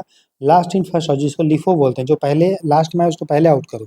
ठीक है, तो ये आपका इंडियन अकाउंटिंग स्टैंडर्ड के में परमिटेड नहीं है, लेकिन हाँ कंपेयर करने के लिए हम लोग इसको यूज कर सकते हैं। ठीक है, फिर एक सिंपल एवरेज मेथड होता है जिसमें आप सिंपल एवरेज निकाल लेते हो, कोई वेटेड एवरेज नहीं निकालते, और एक वेटेड एवरेज होता है जो मैंने आपको भी बता दिया। तो वेटेड एवरेज से एक्चुअल में आपको फ्लक्चुएशन ये सब पता चलता है, कॉमनली ये यही यूज होता है, कौन सा, वेटेड एवरेज प्राइस मेथड। ठीक है, इस तरह से ये भी टॉपिक हमारा कंप्लीट होता है, राइट। ठीक है, नेक्स्ट टॉपिक हम लोग देखते हैं accounting for share capital transaction. तो शेयर जो शेयर का खरीद बिक्री होता है कंपनी जो करती है ना, उसका किस तरह से हम लोग अकाउंटिंग करते हैं उसके लिए देखेंगे। ठीक है, तो देखो कंपनी तो आपको पता है, कंपनी कोई भी एंटिटी होता है जो कानून के तहत जिसको रजिस्टर करना होता है, और जो बिजनेस हमारा करती है, और ये एक आर्टिफिशियल लीगल पर्सन होता है। ठीक है, कृत्रिम कानूनी व्यक्ति होता है कंपनी, जो अपने सदस्यों से अलग है ना। मैंने बताया कंपनी अलग होता है और कंपनी का जो मालिक होता है वो दोनों अलग अलग होता है, इसी को बिजनेस एंटिटी कॉन्सेप्ट बोलते हैं। तो कंपनी एक्ट 2013 में कंपनी को डिफाइन किया गया है कि कंपनी को इस एक्ट के अंडर में इनकॉर्पोरेट करना होता है, या कोई भी दूसरे कंपनी लॉ के अंडर में इनकॉर्पोरेट करना होता है। तो कंपनी का जो कैपिटल होता है, कंपनी का जो पूंजी होता है, उसको छोटे छोटे यूनिट में, इकाई में विभाजित किया जाता है, उसी को हम लोग शेयर बोलते हैं। और वो जो शेयर का जो मालिक होता है उसको शेयर होल्डर बोलते हैं, जो शेयर को खरीदता है। ठीक है, तो शेयर कैपिटल क्या होता है, कंपनी जब शेयर बेचती है तो जो लोग खरीदते हैं तो बदले में कंपनी को पैसा देंगे, वही कंपनी के लिए क्या है, एक तरह का कैपिटल है। ठीक है, तो amount raised by the issue of shares, तो शेयरों के निर्गमन द्वारा जुटाई गई राशि को शेयर पूंजी हम लोग कहते हैं। तो उसी का अकाउंटिंग कैसे करते हैं वो हम लोग देखेंगे। तो अगर कंपनी के मेंबर का डेथ हो जाता है, या कंपनी या जो शेयर खरीदते हैं उसका डेथ हो जाता है, तो कंपनी के एग्जिस्टेंस पे उसके कोई प्रभाव नहीं पड़ता, क्योंकि मैंने बताया कंपनी अलग होता है और कंपनी का जो मालिक है वो अलग है। जैसे रतन टाटा जी का डेथ हो गया, तो क्या इससे टाटा मोटर्स की का जो अकाउंटिंग है या और भी चीज़ें, उससे कोई इफेक्ट पड़ा क्या? कोई इफेक्ट नहीं पड़ा, क्योंकि इसी को बिजनेस एंटिटी कॉन्सेप्ट बोलते हैं। जो वो ये बोलता है कि कंपनी जो है वो चलते जाएगा, फिर ठीक है कंपनी के जो मालिक है वो आते जाते रहेंगे, लेकिन कंपनी जो है वो लॉन्ग टर्म तक वो चलता रहेगा। इसी को गोइंग कंसर्न कॉन्सेप्ट भी बोलते हैं, और बिजनेस एंटिटी कॉन्सेप्ट भी इसको हम लोग बोलते हैं, कि अकाउंटिंग इस तरह से किया जाता है कि कंपनी लॉन्ग टर्म के लिए वो सस्टेन करे। ठीक है। अब देखो काइंड्स ऑफ शेयर कैपिटल, तो जो शेयर पूंजी होता है, शेयर कैपिटल आपको समझ में आ गया कि कंपनी जब शेयर बेचती है तो बदले में उसको जो पैसा मिलता है तो उसी को शेयर कैपिटल हम लोग बोलते हैं। तो शेयर कैपिटल का टाइप्स देखते हैं। एक तो होता है ऑथराइज्ड कैपिटल। ऑथराइज्ड कैपिटल मतलब कंपनी कितना पैसा जो है मार्केट से शेयर को बेच के उठा सकती है, एक्चुअल में उठा रही है नहीं उठा रही वो अलग है। तो maximum share capital company can raise as per memorandum of association. तो कंपनी जब अपना प्रोस्पेक्टस जारी करती है तो उसका मेमोरेंडम ऑफ एसोसिएशन होता है, जिसमें लिखा होता है कि कंपनी कितना पैसा ऑथराइज्ड कैपिटल है, मतलब कितना पैसा वो शेयर को बेच के उठा सकती है। Company can not issue beyond this limit. इस सीमा से अधिक शेयर कंपनी जारी नहीं कर सकती है। फिर एक होता है इशूड कैपिटल, कंपनी ने कितना, तो part of authorised capital actually offer to public. तो ऐसा तो नहीं है कि कंपनी जितना ऑथराइज्ड कैपिटल है उतना ही का पूरा शेयर मार्केट में बेच देगी, नहीं, कंपनी को जितना जरूरत होगा उसके अनुसार से बेचेगी, उसी को इशूड कैपिटल बोलते हैं। तो part of the authorised capital actually offer to the public for subscription या अदर कंसिडरेशन। तो अधिकृत पूंजी का वह हिस्सा जो, अधिकृत पूंजी बोलते हैं हम लोग ऑथराइज्ड कैपिटल को, तो अधिकृत पूंजी का वह हिस्सा जो वास्तव में जनता को दिया जाता है, ठीक है, खरीदने के लिए। ठीक है। फिर एक होता है सब्सक्राइब कैपिटल। अब कंपनी ने शेयर इतना वो बेच सकती थी, लेकिन उसने बेचा इतना शेयर, ठीक है, पब्लिक को ऑफर किया, अब लोगों ने खरीदा इतना, सब्सक्राइब कैपिटल। सब्सक्राइब कैपिटल मतलब portion of the issued capital actually taken up by the investor और पब्लिक। तो सब्सक्राइब कैपिटल मतलब जारी पूंजी का वह हिस्सा जो वास्तव में निवेशक और जनता द्वारा लिया गया है। ठीक है। उसके बाद होता है कॉल्ड अप कैपिटल, मतलब बुलाई गई पूंजी। कॉल्ड अप कैपिटल मतलब सब्सक्राइब कैपिटल का वो पोर्शन, ठीक है, जो कंपनी ने बोला है, मान लो लोगों ने सब्सक्राइब कर लिया, फिर कंपनी बोलेगी लाओ भाई पैसा दो। तो कॉल्ड अप कैपिटल मतलब सब्सक्राइब कैपिटल का वो पोर्शन जो कंपनी बोला है कि हमको आप पेमेंट दीजिए, ठीक है, तो भुगतान के लिए कंपनी द्वारा मांगी गई अभिदत्त पूंजी का हिस्सा। फिर है पेड अप कैपिटल, फिर लोगों ने कितना पैसा दिया, तो किसका होगा, पेड अप कैपिटल का वो पोर्शन जो कंपनी को एक्चुअली मिल रहा है, तो कंपनी द्वारा वास्तव में प्राप्त की गई कॉल अप पूंजी का हिस्सा। फिर है रिवर्स कैपिटल, तो पार्ट ऑफ अब कितना पैसा उसको कंपनी ने बोला था देने के लिए, ठीक है, ठीक है। और रिवर्स कैपिटल मतलब part of the uncalled capital जो कंपनी नहीं मांगा था, that can be called only on the winding up. ठीक है। तो अप्रयुक्त पूंजी का वह भाग जिसे केवल समापन पर ही मांगा जा सकता है। कंपनी जब खत्म होगा तो उस समय जो पैसा वो मांगेगी, अभी वो शेयर बेच दिया लेकिन पैसा नहीं मांगी है, तो उसको अनकॉल्ड कैपिटल बोलते हैं। तो अनकॉल्ड कैपिटल का वो पोर्शन जो कंपनी मांगेगी कब, जब कंपनी अपना समापन करेगी, खत्म हो जाएगी, वाइंड अप करेगी। फिर कैपिटल रिजर्व, कैपिटल रिजर्व मतलब कैपिटल नेचर का प्रॉफिट। ठीक है। अब समझ लो कैपिटल क्या होता है, कैपिटल समझ में आ रहा है, जो बिजनेस से रिलेटेड नहीं होता है उसको कैपिटल बोलते हैं, कैपिटल नेचर का। तो कैपिटल नेचर का वो प्रॉफिट जो कंपनी अपने पास रखेगा वो डिविडेंड के रूप में नहीं देगा, तो उसको हम लोग कैपिटल रिजर्व बोलते हैं। तो part of the capital nature not distributable as dividend, तो पूंजीगत प्रकृति का लाभ, ठीक है, होता है पूंजी आरक्षी जो होता है वो पूंजीगत नेचर का होता है, और वो आपको बाटा लाभांश के रूप में बांटा नहीं जाता है। ठीक है। यहाँ पे एक एग्जांपल दिया हुआ है कि ऑथराइज्ड कैपिटल कोई कंपनी का मान लीजिए वो 50,000 शेयर जो है 10 रुपये के हिसाब से कर सकता है, मतलब 5 लाख का, लेकिन इशू उसने किया है 40,000 शेयर 10 रुपये का, 4 लाख का। लोगों ने सब्सक्राइब किया 35,000 शेयर 40,000 में से, 3,50,000 का, लेकिन कंपनी ने मांगा पैसा, तो कितने मांगा, 35,000 रुपीज़ से 8 रुपीज़ के हिसाब से मांगा, तो 2,80,000 इतना मांगा, लेकिन कंपनी को मिला कितना, 2,78,000। रिजर्व कैपिटल कितना हो गया, 2 × 35,000 मतलब 70,000। ठीक है, क्लियर। अब देखते हैं, ठीक है, तो यहाँ पर आप देख रहे हैं 34,000 8 रुपये के हिसाब से मिला, प्लस 1,000 शेयर जो है कंपनी ने मान लो 6 रुपये के हिसाब से लिया। ठीक है, तो इसलिए दोनों यहाँ लिखा हुआ है। ठीक है, राइट। और उसके बाद रिजर्व कितना हो गया, 2 × 35,000। ठीक है, ये जो बचा सब्सक्राइब, और ये आपका क्या है, ये तो कितना बचा, 2 × 35,000 माइनस करने से। ठीक है। चलो, उसका देखो कंपनी का कैरेक्टरिस्टिक होता है कोई भी कंपनी का कि वो सेपरेट लीगल एंटिटी होता है। कंपनी जो है अपना प्रॉपर्टी को अपना यूज कर सकता है। परपेचुअल एग्जिस्टेंस, कंपनी के मेंबर के आने जाने से कंपनी पे कोई प्रभाव नहीं पड़ता है। कंपनी का अपना कॉमन सील होता है, ठीक है, इसका सिग्नेचर विग्नेचर होता है, डॉक्यूमेंट में साइन करता है। कंपनी अपना शेयर ट्रांसफर कर सकता है। लिमिटेड लाइबिलिटी, कंपनी का जो लाइबिलिटी होता है वो लिमिटेड होता है। ठीक है। और मैनेजमेंट मतलब कंपनी को जो मैनेज कर रहे हैं, तो कंपनी का मैनेजमेंट अलग है, कंपनी अलग होता है। कंपनी का अलग अलग टाइप होता है, एक होता है प्राइवेट कंपनी। ठीक है। तो प्राइवेट कंपनी दोस्तों उस कंपनी को हम लोग बोलते हैं जिसमें शेयर जो होता है वो ट्रांसफ़र हम नहीं कर सकते हैं। प्राइवेट कंपनी में शेयर आप किसी दूसरे को ट्रांसफ़र नहीं कर सकते हैं, जैसे पेटीएम है, अनअकैडमी है, इसमें मिनिमम 2 लोग होंगे और मैक्सिमम इसके 200 लोग होंगे। फिर एक होता है पब्लिक कंपनी जो होता है इसमें कोई मिनिमम नंबर नहीं होता है, ठीक है? मिनिमम नंबर इसमें 7 होता है, 7 लोग इसमें, कोई मैक्सिमम नंबर इसमें नहीं होता है और इसमें कोई रिस्ट्रिक्शन नहीं होता है, इसका शेयर ट्रांसफ़र किया जा सकता है, ठीक है? समझ में आ गया? तो ये पब्लिक कंपनी है। फिर एक होता है जिसमें मिनिमम कितने लोग होंगे 7 और मैक्सिमम कोई लिमिट नहीं है। प्राइवेट कंपनी में शेयर आप ट्रांसफ़र नहीं कर सकते, रेस्ट्रिक्शन होता है, 2 कम लोग होंगे मैक्सिमम और मैक्सिमम होंगे 200, 2 से लेके 200। 1% कंपनी मतलब एक ही लोग होंगे इस कंपनी का मालिक होगा और ये छोटे-छोटे एंटरप्रेन्योर्स के लिए जो है ये यूज़ होता है, ठीक है? अब हम लोग देखते हैं कि प प्राइवेट कंपनी और पब्लिक कंपनी में क्या अंतर है। तो प्राइवेट कंपनी में मेंबर की संख्या 2 से 100 होंगी, ये रिस्ट्रिक्टेड होता है, शेयर ट्रांसफ़र आप नहीं कर सकते हैं। डायरेक्टर इसमें मिनिमम 2 होंगे और प्रोस्पेक्टस जो है कंपनी का प्रोस्पेक्टस इसमें लाने का ज़रूरत नहीं है। बिज़नेस कमेंसमेंट ये शुरू जब कंपनी इनकॉर्पोरेट हो गया कंपनी एक्ट के अंडर में, तो उसी समय से ये काम कर सकती है। पब्लिक कंपनी में मिनिमम 7 होंगे, मैक्सिमम कोई लिमिट नहीं है, शेयर ट्रांसफ़र किया जा सकता है। मिनिमम इसमें 3 डायरेक्टर होंगे। प्रोस्पेक्टस इसमें आपको अनिवार्य है दिखाना, सूची पत्र, और जब कमेंसमेंट सर्टिफिकेट आपको मिल जाएगा तब आप कर सकते हो। तो पब्लिक कंपनी में कमेंसमेंट सर्टिफिकेट मिलने के बाद, प्रारंभ प्रमाण पत्र के बाद जो है आप काम व्यवसाय अपना प्रारंभ कर सकते हो। अब देखिए, शेयर जो होता है वो अलग-अलग टाइप का होता है। शेयर हमको मैंने आपको बता दिया क्या होता है, जो शेयर कैपिटल होता है उसको छोटे-छोटे यूनिट में डिवाइड किया जाता है, उसी को हम लोग शेयर बोलते हैं।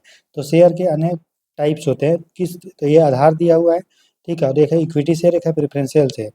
तो इक्विटी शेयर के बारे में बात करेंगे तो इक्विटी शेयर अगर आपके पास है तो आप मतलब जितना परसेंट आपके पास शेयर है उतना परसेंट आप कंपनी के ओनर हैं, मालिक हैं, और आपके पास कंपनी में इसमें रेसिडुअल क्लेम होगा। रेसिडुअल क्लेम का मतलब है कंपनी अगर डूब गया है तो आपका जो पैसा होगा आपको सबसे लास्ट में मिलेगा, उसको बोलते हैं रेसिडुअल क्लेम, अवशिष्ट दावा आपका होगा। प्रेफरेंशियल शेयर में क्या होगा, इसमें आपको प्रेफरेंशियल राइट्स मिलेगा, नाम ही है इसका प्रेफरेंशियल शेयर। तो इसमें प्रक्रिया के, ठीक है, ठीक है, इसमें प्रेफ़रेंशियल आपको राइट मिलेगा। इसमें जो इक्विटी शेयर में आपका जो डिविडेंड होगा वो फ्लक्चुएट करेगा। अगर प्रॉफ़िट जैसा होगा कंपनी का, उसके अनुसार पे आपको जो डिविडेंड मिलेगा अलग-अलग होगा। लेकिन प्रेफ़रेंशियल शेयर में आपको फ़िक्स्ड डिविडेंड मिलता है निश्चित दर पे, ठीक है? इक्विटी शेयर हो या प्रेफ़रेंशियल शेयर हो, ठीक है? इसमें पैसा जो आपको मिलेगा रिपेमेंट करने का, कब मिलेगा? जब सबसे पहले पैसा बॉन्ड वाले को मिलता है। किसको मिलता है पैसा सबसे पहले? बॉन्ड वाले को, ठीक है? उसके बाद पैसा प्रेफ़रेंशियल शेयर वाले को मिलेगा और फिर जो इक्विटी शेयर को सबसे लास्ट में पैसा मिलता है। इक्विटी शेयर वाले को फुल वोटिंग राइट है पूरा, लेकिन प्रेफ़रेंशियल शेयर वाले को लिमिटेड राइट है, ठीक है? इक्विटी शेयर का कोई और भी टाइप नहीं होता है, लेकिन प्रेफ़रेंशियल शेयर का अलग-अलग टाइप होता है। जैसे कन्वर्टेबल शेयर, मतलब इसमें जो शेयर है, अगर आपके पास प्रेफ़रेंशियल शेयर है और कन्वर्टेबल है तो इसको आप बॉन्ड में कन्वर्ट कर सकते हो। नॉन कन्वर्टेबल है अगर प्रेफ़रेंशियल शेयर तो कन्वर्ट नहीं कर सकते। क्युमुलेटिव होता है, उसी तरह से पार्टिसिपेटरी होता है। फिर है types of issue of share, share को इशू करने का अलग-अलग प्रकार होता है। जैसे इशू एट पार, शेयर जब आपको बेचा जाता है, इशू मतलब बेचना, शेयर जब आप बेचा जाता है फेस वैल्यू पे, जितना मूल्य उस पे लिखा हो उतने पे बेचा जा रहा है, ₹10 का शेयर ₹10 पे, तो उसको हम लोग बोलते हैं इशू एट पार। समतुल्य पर मुद्दा नहीं होगा, समतुल्य पर बेचना होगा, ठीक है? इशू का मतलब बेचना, निर्गम करना, इशू पर निर्गम या फिर देना, है ना? दूसरा होता है इशू एट प्रीमियम, ठीक है? प्रीमियम मतलब जितना का शेयर था उस पे ज़्यादा मूल्य पे दिया जा रहा है, तो इश्यू प्राइस अधिक होगा फेस वैल्यू, मतलब ₹10 का शेयर है लेकिन ₹13 पे आपको बेचा जा रहा है। इश्यू एट डिस्काउंट मतलब जितना का शेयर है आपको कम रेट पे बेचा जा रहा है, तो इश्यू प्राइस कम होता है फेस वैल्यू पे, ठीक है? याद रखिए, इश्यू डिस्काउंट में शेयर को बेचना जो है वो अलाउ नहीं होता है, कुछ ही केस में होता है जिसको बोलते हैं इक्विटी, स्वीट इक्विटी शेयर। तो बस इतना आपको नाम याद रख लीजिए, स्वीट इक्विटी शेयर में ही कंपनी जो है आपको शेयर जो है वो डिस्काउंट पे बेच सकती है, बाकी में नहीं बेच सकती है, ठीक है? अब देखिए, कंपनी जो सिक्योरिटी जो शेयर को प्रीमियम पे बेचती है तो कंपनी को प्रॉफ़िट होता है ना? तो वो जो सिक्योरिटी उसी को कंपनी जो है अलग से स्टोर करके उस पैसा को रखती है, इसको हम लोग बोलते हैं सिक्योरिटी प्रीमियम रिज़र्व, एसपीआर। तो कंपनी एक्ट 2013 के सेक्शन 52 धारा 52 के तहत जो सिक्योरिटी प्रीमियम रिज़र्व है, उसका यूज़ आप कहाँ-कहाँ से कर सकती हो? तो ठीक है, उसका पर्पज़ तो issue fully paid bonus share, इसको बोनस शेयर देने में, भुगतान करने में यूज़ किया जा सकता है। राइट ऑफ प्रिलिमिनरी एक्सपेंस, प्रारंभिक जो व्यय है उसको, खर्चा को दूर करने में किया जा सकता है। राइट ऑफ डिस्काउंट और कमीशन ऑन न्यू इशू, जारी करने पर छूट या कमीशन के बट्टे खाते में डाल सकते हैं इसको। पे premium on redemption of share या डिबेंचर, शेयर या डिबेंचर के मोचन पे प्रीमियम का भुगतान करने में। For buy back of share, share को पुनर्खरीद करने के लिए हम जो है सिक्योरिटी प्रीमियम रिजर्व का यूज़ कर सकते हैं। ठीक है, प्रिलिमिनरी एक्सपेंस दोस्तों क्या होता है, ये सब ऑलरेडी हमने आपको बता दिया है पहले। ठीक है, प्रारंभिक व्यय। अब देखिए नेक्स्ट देखते हैं हम लोग कॉल इन एरियर क्या होता है। तो अलग अलग टर्म है। ठीक है, ठीक है। तो कॉल इन एरियर क्या होता है, नाम से ही पता चल रहा है, बकाया कॉल या बकाया पैसा मांगना। तो amount due but not yet paid by the share holder. Share holder को पैसा देना था लेकिन अभी वो दिया नहीं है। ठीक है, तो उसको हम लोग कॉल इन एरियर बोलते हैं। तो इंटरेस्ट में भी चार्ज ऑन एरियर। तो अगर कंपनी ने शेयर किसी को बेचा है और हम उसका पैसा नहीं दिया है, तो कंपनी उस पर ब्याज भी ले सकती है। ठीक है, उसके बाद है call in advance. Call in advance मतलब कंपनी ने शेयर सामने वाले को नहीं दिया था, लेकिन पैसा ले लिया था, तो उसको बोलते हैं कॉल इन एडवांस। तो कॉल इन एरियर क्या है, कंपनी के लिए एक तरह का एसेट है, क्योंकि उसको पैसा मिलना था। कॉल इन एडवांस कंपनी के लिए एक तरह का लायबिलिटी है। ठीक है, तो क्योंकि कंपनी जो है इस पे कंपनी के द्वारा इस पे इंटरेस्ट भी मिलेगा, कि कंपनी जो है इस पे इंटरेस्ट भी देगा, क्योंकि कंपनी ने पैसा ले लिया है लेकिन अभी शेयर नहीं दिया है। तो जितना वो डिले करेगा शेयर को देने में, उतना ब्याज भी जो है इंटरेस्ट भी देना पड़ेगा कंपनी को। ठीक है, उसके बाद है प्राइवेट प्लेसमेंट। प्राइवेट प्लेसमेंट का मतलब जब शेयर को किसी सिलेक्टेड ग्रुप को बेचा जाता है, किसी इंस्टीट्यूशनल इन्वेस्टर को या कुछ चुनिंदा व्यक्तियों को, तो उसको हम लोग प्राइवेट प्लेसमेंट बोलते हैं। ठीक है, तो नो पब्लिक इशू और प्रोस्पेक्टस रिक्वायर्ड। तो प्राइवेट प्लेसमेंट, मान लीजिए कोई कंपनी है, उसको उसने रतन टाटा जी को शेयर बेच दिया या अम्बानी को बेच दिया, तो उसको प्राइवेट प्लेसमेंट बोलते हैं। उसने कोई मतलब पब्लिकली नहीं बेच रहा है, ठीक है, प्राइवेटली बेच रहा है, प्राइवेट लोगों को बेच रहा है। ठीक है, तो ये फास्टर होता है, चीपर होता है, इसके लिए कोई भी आपको पब्लिक इशू करने की जरूरत जो है, आईपीओ ये सब लाने की जरूरत नहीं पड़ता है, प्रोस्पेक्टस जरूरत नहीं पड़ता है। फिर नेक्स्ट है टर्म, उसका नाम है employee stock option plan, ESOP या स्वीट इक्विटी। इसमें शेयर जो है कंपनी जो है अपने कर्मचारियों को, एम्प्लॉय को मार्केट के रेट से कम में बेचती है। क्यों बेचती है, क्योंकि कंपनी में उन लोगों ने बहुत लंबे समय तक काम किया है, सर्विस दिया है, तो उस सर्विस को रिकॉग्नाइज करने के लिए, उनको सम्मान देने के लिए, रिस्पेक्ट करने के लिए, और उनका परफॉर्मेंस में उन लोगों को योगदान दिया है, तो इसीलिए उनको एक तरह का ग्रेटिट्यूड दिखाने के लिए, कृतज्ञता दिखाने के लिए कंपनी जब मार्केट से कम रेट पे शेयर को बेचती है, तो उसी को हम लोग एम्प्लॉय स्टॉक ऑप्शन प्लान या स्वीट इक्विटी हम लोग बोलते हैं। ये डिस्काउंट पे बेचा जा सकता है, जैसा हमने बोला है इसको। अब हम देखते हैं कि जो से कंपनी जो शेयर को इशू करती है, ठीक है, उसमें जर्नल एंट्री ये सब कैसे होता है। ठीक है, तो देखते हैं फटाफट, इसमें उतना ज़्यादा काम का उतना नहीं है। तो इशू एट पार ट्रांजेक्शन मतलब समतुल्य पे बेचा जा रहा है, जितना का फेस वैल्यू उसी पे उतने पे ही शेयर बेचा जा रहा है, तो जर्नल एंट्री कैसे होगा। तो चूंकि कंपनी, मान लीजिए receipt of application money, company को पैसा मिला शेयर का, तो पैसा बैंक में मिला, बैंक अकाउंट में बेच रहा है। तो बैंक हमारा क्या है दोस्तों, कंपनी के लिए मैंने ये सब बताया कि एसेट है, लायबिलिटी ऑलरेडी पहले के क्लास में बता दी है। तो बैंक अकाउंट क्या होता है, कंपनी के लिए एक एसेट है। तो एसेट हमारा बढ़ रहा है तो हम क्या करेंगे, डेबिट करेंगे। और शेयर एप्लीकेशन अकाउंट को क्या करेंगे, क्रेडिट। एक अकाउंट डेबिट होगा तो दूसरा क्रेडिट।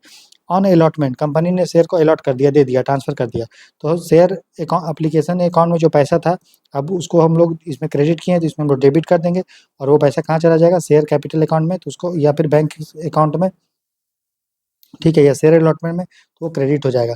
फिर अलॉटमेंट ड्यू, वो पैसा जो मिलना था वो भी नहीं मिला है, तो शेयर अलॉटमेंट अकाउंट डेबिट हो जाएगा और शेयर कैपिटल अकाउंट क्रेडिट। फिर रिसीप्ट ऑफ अलॉटमेंट, अलॉटमेंट वापस जो है आवंटन हमारा प्राप्ति हो गया है, तो उस केस में bank account debit, share allotment account credit.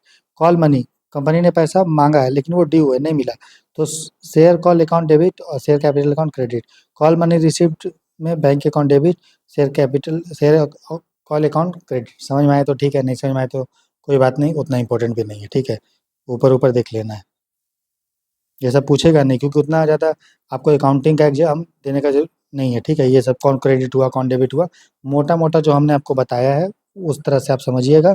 जो क्लियर के फार्मूला से हमने आपको बताया था, मॉडल अकाउंटिंग का कॉन्सेप्ट, वो वाला चीज़। ठीक है, बाकी ये आप देख लीजिएगा जी, और याद करने का कोशिश कीजिएगा, जितना याद है ठीक है, नहीं याद है तो कोई बात नहीं, उतना वो भी इम्पोर्टेंट नहीं है। ठीक, ये सब आप देख लेंगे।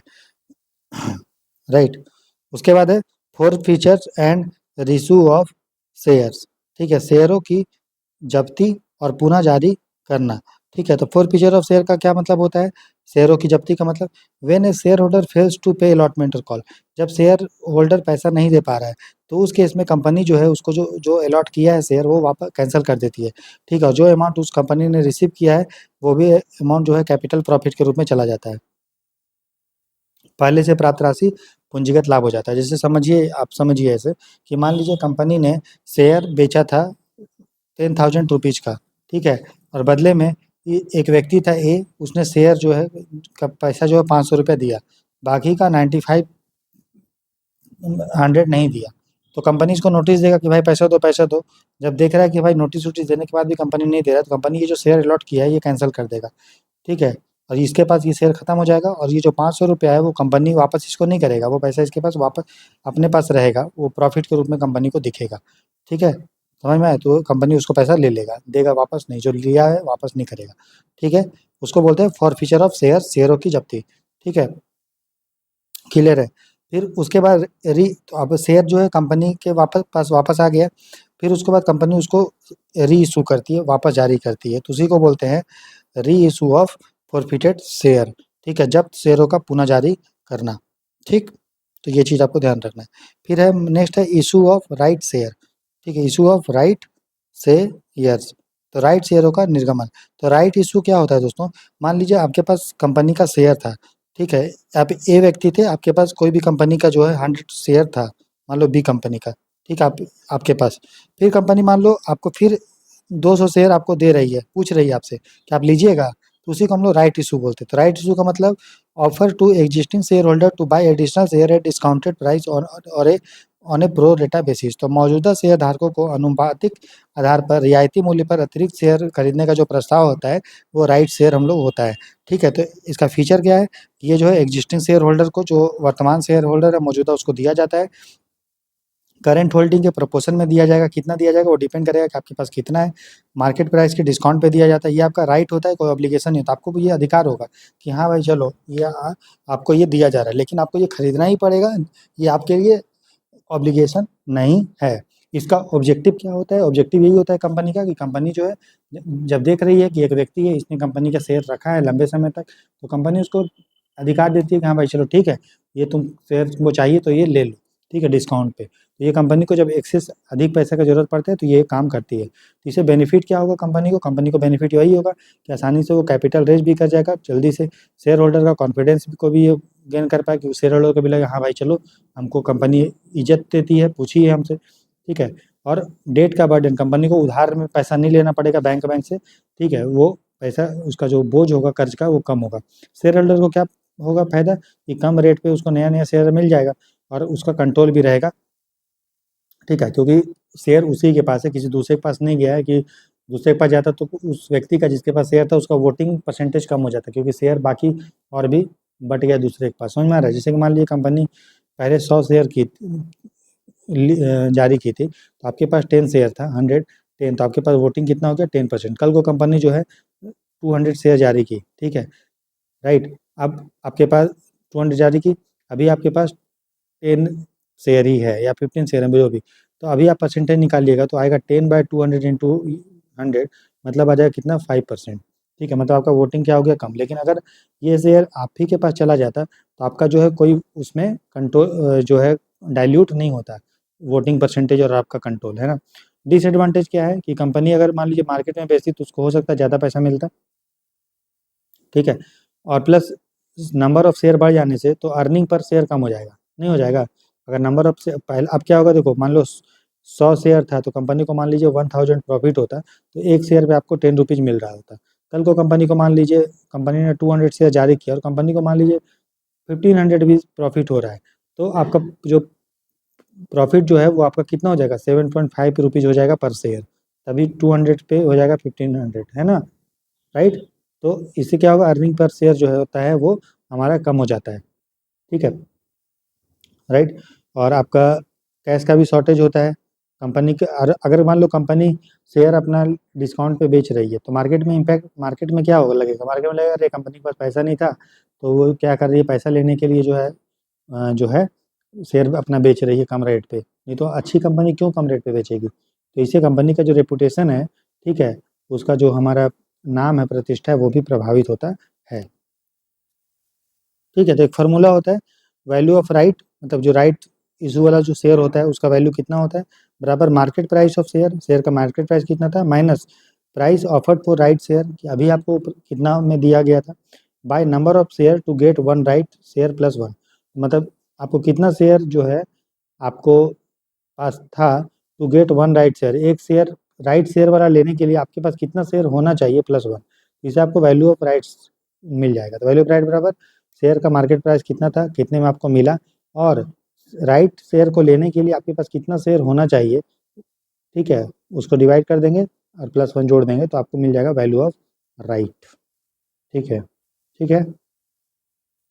फिर है इशू ऑफ बोनस शेयर। तो कंपनी एक्ट 2013 के अंदर सेक्शन 63 है, उसके अनुसार बोनस शेयर के बारे में लिखा हुआ है। बोनस शेयर क्या होता है? बोनस शेयर मतलब जो एग्जिस्टिंग शेयर होल्डर होता है दोस्तों, जो एग्जिस्टिंग शेयर होल्डर होता है, जब आपको फ्री, जिसके पास ऑलरेडी शेयर है, जब कंपनी फ्री ऑफ कॉस्ट आपको शेयर दे रही है, पैसा नहीं ले रही है, ठीक है, तो उसको हम लोग बोलते हैं बोनस शेयर। तो bonus share is the share issued free of cost to existing share holder by capitalising the reserve of profit. ठीक है, तो आरक्षित निधि और मुनाफे को पूंजीकृत करके मौजूदा शेयर धारकों को निःशुल्क शेयर जारी करना जब किया जाता है तो उसको हम लोग बोनस शेयर बोलते हैं। ठीक है, तो बोनस शेयर का जो सोर्स है, पैसा कहाँ से आता है, कंपनी पास पैसा कहाँ से, तो फ्री रिजर्व जो कंपनी है के पास है उससे आता है, सिक्योरिटी प्रीमियम रिजर्व से आता है, हमने देखा पहले, कैपिटल रिडेम्पशन रिजर्व से, पूंजीगत मोचन रिजर्व से पैसा आता है। ठीक है, कंडीशन क्या है बोनस रिजर्व जारी करने के लिए कि आर्टिकल ऑथराइज इशू, आपके पास जो कंपनी का जो आर्टिकल्स होता है, आर्टिकल समझ रहे हो ना, कंपनी का जो रूल्स रेगुलेशन है वो इसको ऑथराइजेशन करना चाहिए, पंजीकरण करना चाहिए, अनुमति देना चाहिए। फिर रिकमेंडेड बाय बोर्ड एंड, तो बोर्ड ऑफ जो डायरेक्टर कंपनी का तो उसको रिकमेंड करे और जनरल मीटिंग में वो अप्रूव हो। फिर ठीक है, फिर कंपनी जो फिक्स्ड डिपॉजिट मान लीजिए कंपनी ने है, उस पर कोई उसमें उसका डिफॉल्ट नहीं होना चाहिए। ये नहीं कि कंपनी ब्याज दे नहीं पा रही है और इधर से मतलब बोनस में शेयर दे रही है, वो सब नहीं चलेगा। स्टैट्यूटरी ड्यू, उसका कोई भी वैधानिक बकाया है तो वो उसका उसमें उसका कोई भी चूक नहीं होना चाहिए। फिर paid partly paid share must be made fully paid, तो जो पार्टली पेड शेयर है, ठीक है, उसको फुल्ली पेड जब होगा तभी कंपनी करेगा। तो आंशिक रूप से भुगतान किए गए शेयरों को पूर्णतः भुगतान किया जाना चाहिए। इसका क्या मतलब वो समझे? इसका मतलब हुआ कि मान लीजिए अपने बोनस में शेयर दे रहे हैं, ठीक है, शेयर होल्डर को, तो ये शेयर होल्डर ऐसा नहीं होना चाहिए कि ये कंपनी का पैसा शेयर में नहीं दिया है, जब तक ये पूरा पैसा नहीं देते तब उनको नहीं दिया जा सकता है बोनस शेयर, ऐसा वाला। ठीक है, तो इससे क्या प्रभाव होगा बोनस शेयर पे? वो तो बोनस शेयर पे यही प्रभाव होगा कि शेयर कैपिटल बढ़ेगा लेकिन प्रॉफिट कम हो जाएगा, अर्निंग पर शेयर कम हो जाएगा और लिक्विडिटी ऑफ शेयर जो है वो बढ़ेगा। ठीक है, अब इसमें जो है वो दिया हुआ है कब क्या होगा, ये कोई काम का नहीं है, आगे देखते हैं। इस तरह से यही जो टॉपिक है ये हमारा खत्म होता है। अब हम लोग नेक्स्ट टॉपिक देखते हैं जिसका नाम है employees stock option plan, ESOP या बाय बैक ऑफ शेयर। ठीक है, तो बाय बैक ऑफ शेयर मतलब शेयर का वापस खरीद लेना, मतलब कंपनी शेयर बेची है, उसके बाद जब कंपनी वापस शेयर होल्डर से शेयर खरीद लेती है उसको हम लोग शेयर बायबैक बोलते हैं, जो कंपनी एक्ट 2013 के सेक्शन 68 से लेकर 70 तक है। तो बायबैक का मतलब क्या हुआ, company purchases its own share from the existing share holder या मार्केट। तो जब कंपनी जो है मौजूदा शेयरधारकों या बाजार में अपने शेयर वापस खरीद लेती है तो उसको हम लोग बायबैक कहते हैं। तो बायबैक, तो जो बायबैक जो शेयर खरीदा जाता है वो cancelled immediately reduces share capital. मान लीजिए कंपनी ने शेयर खरीदा वापस, ठीक है, और वो मान लीजिए किसी भी कारण से कैंसिल हो गया तो आपका इसे शेयर कैपिटल क्या हो जाएगा, कम हो जाएगा। रिजल्ट क्या होता है बायबैक शेयर से कि इससे आपका टोटल शेयर कैपिटल रिड्यूस हो जाता है और नंबर ऑफ शेयर भी जो है वो रिड्यूस हो जाता है, क्योंकि पब्लिक के पास शेयर कम हो जाता है, कंपनी के पास शेयर आ जाता है। तो कंपनी का पास शेयर अगर आ जाएगा तो कंपनी क्या करेगा, सामने वाले को पैसा देगा ना, तभी ना वो शेयर खरीद रहा है, तो शेयर कैपिटल कंपनी का क्या हो जाएगा, कम हो जाएगा, क्योंकि कंपनी जो है, ठीक है, तो आप बताइए हमको कि अगर आप कंपनी जो है शेयर बेची थी, ठीक है, तो कंपनी को क्या मिला था, पैसा, तो कंपनी का शेयर कैपिटल बढ़ा था। लेकिन कंपनी जब वापस शेयर खरीद लेगी तो शेयर कैपिटल क्या हो जाएगा, कम हो जाएगा, क्योंकि कंपनी को वो पैसा वापस करना पड़ेगा। तो बाय बैक ऑफ शेयर से कंपनी का जो शेयर कैपिटल है वो कम हो जाता है, वही यहाँ पे लिखा हुआ है। ठीक है, और चूंकि मार्केट में शेयर कम बचा, ठीक है, तो मार्केट में शेयर कम बचा तो अर्निंग पर शेयर जो होगा वो बढ़ जाएगा, क्योंकि लोगों के पास अब शेयर कम है। तो जो भी कंपनी को अगर प्रॉफिट माइले 1000 रुपया होता था और मार्केट में 200 शेयर है तो पर शेयर आपको 5 रुपया प्रॉफिट हो रहा था। लेकिन जब आपको कंपनी शेयर खरीद लेगी तो मार्केट में शेयर मान लो 200 से घट के 100 हो गया, कंपनी को 1000 प्रॉफिट हो रहा है, तो अर्निंग एक शेयर में आपको अर्निंग कितना हो रहा है, 10 रुपीज़। तो जब बाय बैक ऑफ शेयर होता है तो शेयर कैपिटल आपका घटता है लेकिन अर्निंग पर शेयर बढ़ जाता है, क्योंकि नंबर ऑफ शेयर जो होता है वो हमारा क्या हो जाता है, कम हो जाता है। ठीक है, तो इंट्रिंसिक वैल्यू पर शेयर बढ़ जाएगा। बायबैक ऑफ शेयर का उद्देश्य क्यों कंपनी जो है शेयर का बायबैक करती है, देखो, ताकि जो सरप्लस कंपनी के पास है उसका अच्छे से यूटिलाइज कर ले, अर्निंग शेयर इससे बढ़ेगा इंट्रिंसिक शेयर वैल्यू बढ़ेगा।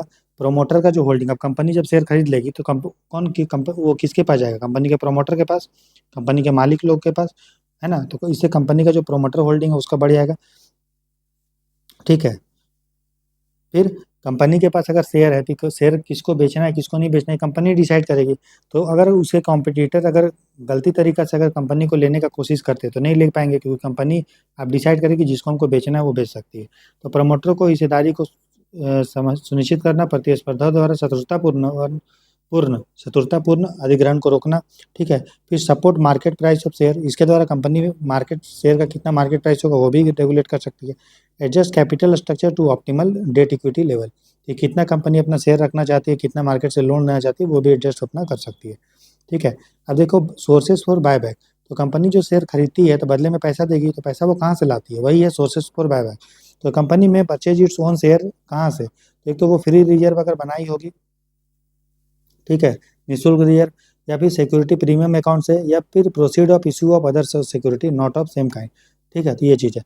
फिर याद रखिए can not buy back share equity share out of fresh equity issue. तो मान लीजिए कंपनी ने पैसा, अभी कंपनी ने शेयर अभी बेचा, तो कंपनी को पैसा मिला और ये पैसा से वो बाय बैक नहीं कर सकती है, कि समझ में आ रहा है ना। जैसे मान लीजिए कंपनी ने 100 शेयर बेचा, ठीक है, कंपनी को 1000 रुपीज़ मिला। अब फिर कंपनी ये नहीं कर सकती है तुरंत कि लो ये 50 शेयर वापस कर दे, ठीक है, कि लाओ मार्केट से 50 शेयर हमको दो और लो पैसा। वो नहीं, इसी पैसे से नहीं कर सकते, उसके लिए वो अलग से रिजर्व अगर बनाई होगी, या सिक्योरिटी प्रीमियम अकाउंट से कम पैसा कमाई होगी, या और भी उससे कमाई होगी। तो can not buy back equity share out of fresh equity share but, ठीक है। तो नए इक्विटी निर्गम से इक्विटी शेयरों को वापस नहीं खरीदा जा सकता है, लेकिन but can use proceed from, लेकिन किससे किया जा सकता है? तो प्रेफरेंशियल शेयर से अगर पैसा कंपनी ने मिला है उसको, या डिबेंचर से मिला है, तो वो यूज कर सकती है शेयर को बायबैक करने में, याद रखिएगा, ठीक है। चलो उसके बाद नेक्स्ट है कि transfer to capital redemption reserve CRR, ठीक है।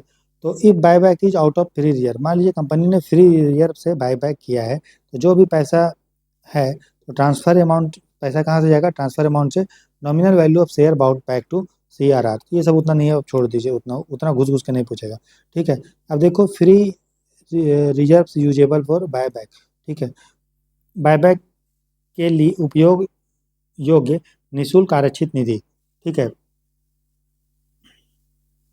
तो बायबैक अगर आप करना चाहते हैं तो उसका जो रिजर्व है, जो पैसा आएगा कहाँ कहाँ से आ सकता है? तो प्रॉफिट एंड लॉस अकाउंट के सरप्लस से आप ले सकते हैं, जनरल रिजर्व से, डिविडेंड इक्विलाइजेशन रिजर्व से, वर्कमैन कंपेंसेशन रिजर्व से, सिंकिंग फंड से, ठीक है, इन्वेस्टमेंट फ्लक्चुएशन रिजर्व से आप अलाउ कर सकते हैं। कहाँ अलाउ नहीं होगा? रिवैल्यूएशन रिजर्व से, एग्जिस्टिंग कैपिटल रिडेम्पशन रिजर्व से, डिवेंचर रिडेम्पशन रिजर्व से, ठीक है। फिर share profit for future account से, profit prior to incorporation, statutory tax year, capital year. बस आप ये याद रखेंगे, जितना आपको याद हो जाएगा, ठीक है। चलो नेक्स्ट हम देखेंगे कि terms and condition for buyback. Buyback के लिए क्या नियम और शर्त है? तो मैक्सिमम लिमिट यही है कि बायबैक जो है तभी कर सकते हो जब पेड अप कैपिटल का कितना बैक कर सकते हो, less than equal to 25% plus free reserve inclusive of include security premium. Maximum equity buyback कितना कर सकते हो एक फाइनेंशियल ईयर में? तो पेड अप कैपिटल का 25% से कम तक, उतना तक। डेट इक्विटी रेशियो आपको मेंटेन करना पड़ेगा कि बायबैक के बाद आपका डेट इक्विटी जो रेशियो हो वो 2.1 से कम हो, या उससे उतना बराबर हो। ऑथराइजेशन कौन देगा? ऑथराइजेशन तो आर्टिकल ऑफ एसोसिएशन में आपका लिखा होना चाहिए कि हाँ भाई बायबैक आप कर सकते हो कंपनी।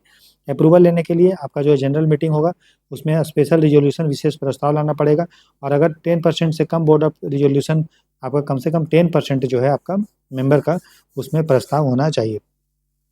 फिर कंप्लीशन कब है? तो जब भी आपका मीटिंग ने प्रस्ताव दे दिया तो 1 साल के अंदर जो है आपको बायबैक करना पड़ेगा, ठीक है। Declaration of solvency to be filed with registrar and SEBI before buyback.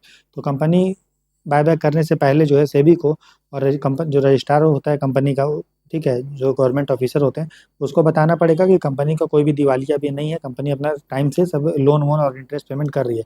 Share eligibility, only fully paid share can be बायड बैक। तो जो फुली पेड शेयर था, जो ठीक है, जो पूरा पैसा खरीदा गया था दे के, वही शेयर को बायबैक किया जा सकता है। ये नहीं कि हम, आप आधा शेयर आपको खरीदा, मान लीजिए 10 शेयर, मान लीजिए एक शेयर है जो 1000 रुपीज़ का था, लेकिन सामने वाले ने आपको 500 ही दिया था, तो जब आप बाय बैक करेंगे तो उस शेयर का करेंगे जिसका पूरा पैसा आपको मिला था। ठीक है। पेमेंट मोड हो जो होगा वो कैश होगा। ठीक है, कोई बाटर सिस्टम नहीं होगा और वस्तु विनिमय नहीं होगा। बैंक बैंक से ऑनलाइन कर सकते हो। बाय बैक ऑफर पीरियड 15 से 30 डेज तक इसका विंडो खुलेगा। फंडिंग रिस्ट्रिक्शन, ठीक है, बायबैक से आप ये नहीं कर सकते हो कि बैंक से आपने लोन ले लिया और फिर यही पैसा का यूज करके आप शेयर को बायबैक कर रहे हो, वो नहीं यूज कर सकते। Can not use borrowed fund from banks और फाइनेंशियल इंस्टीट्यूशन, बैंक और वित्तीय संस्थानों से उधार ली गई धनराशि का उपयोग जो है शेयर बायबैक के लिए नहीं किया जा सकता है। फिर डिफॉल्ट बार भी किया गया है, अगर कोई कंपनी डिफॉल्ट किया है लोन और डिवेंचर में तो वो बायबैक नहीं कर सकती है। डिस्ट्रक्शन ऑफ शेयर, ठीक है, 7 दिन के कंप्लीट होने के बाद शेयर को जो है वो खत्म कर देना पड़ेगा। ये नहीं कि कंपनी ने बायबैक भी कर दिया और सामने वाले को दिखा भी रहा है कि आपके पास शेयर है, वो नहीं होगा ये। ठीक है। उसके बाद रीइश्यू बैन, कंपनी जो है शेयर को बायबैक जो की है वापस ली है तो उसको दोबारा से जो है इशू 6 महीना के अंदर जो है वो दोबारा से इशू नहीं कर सकती है।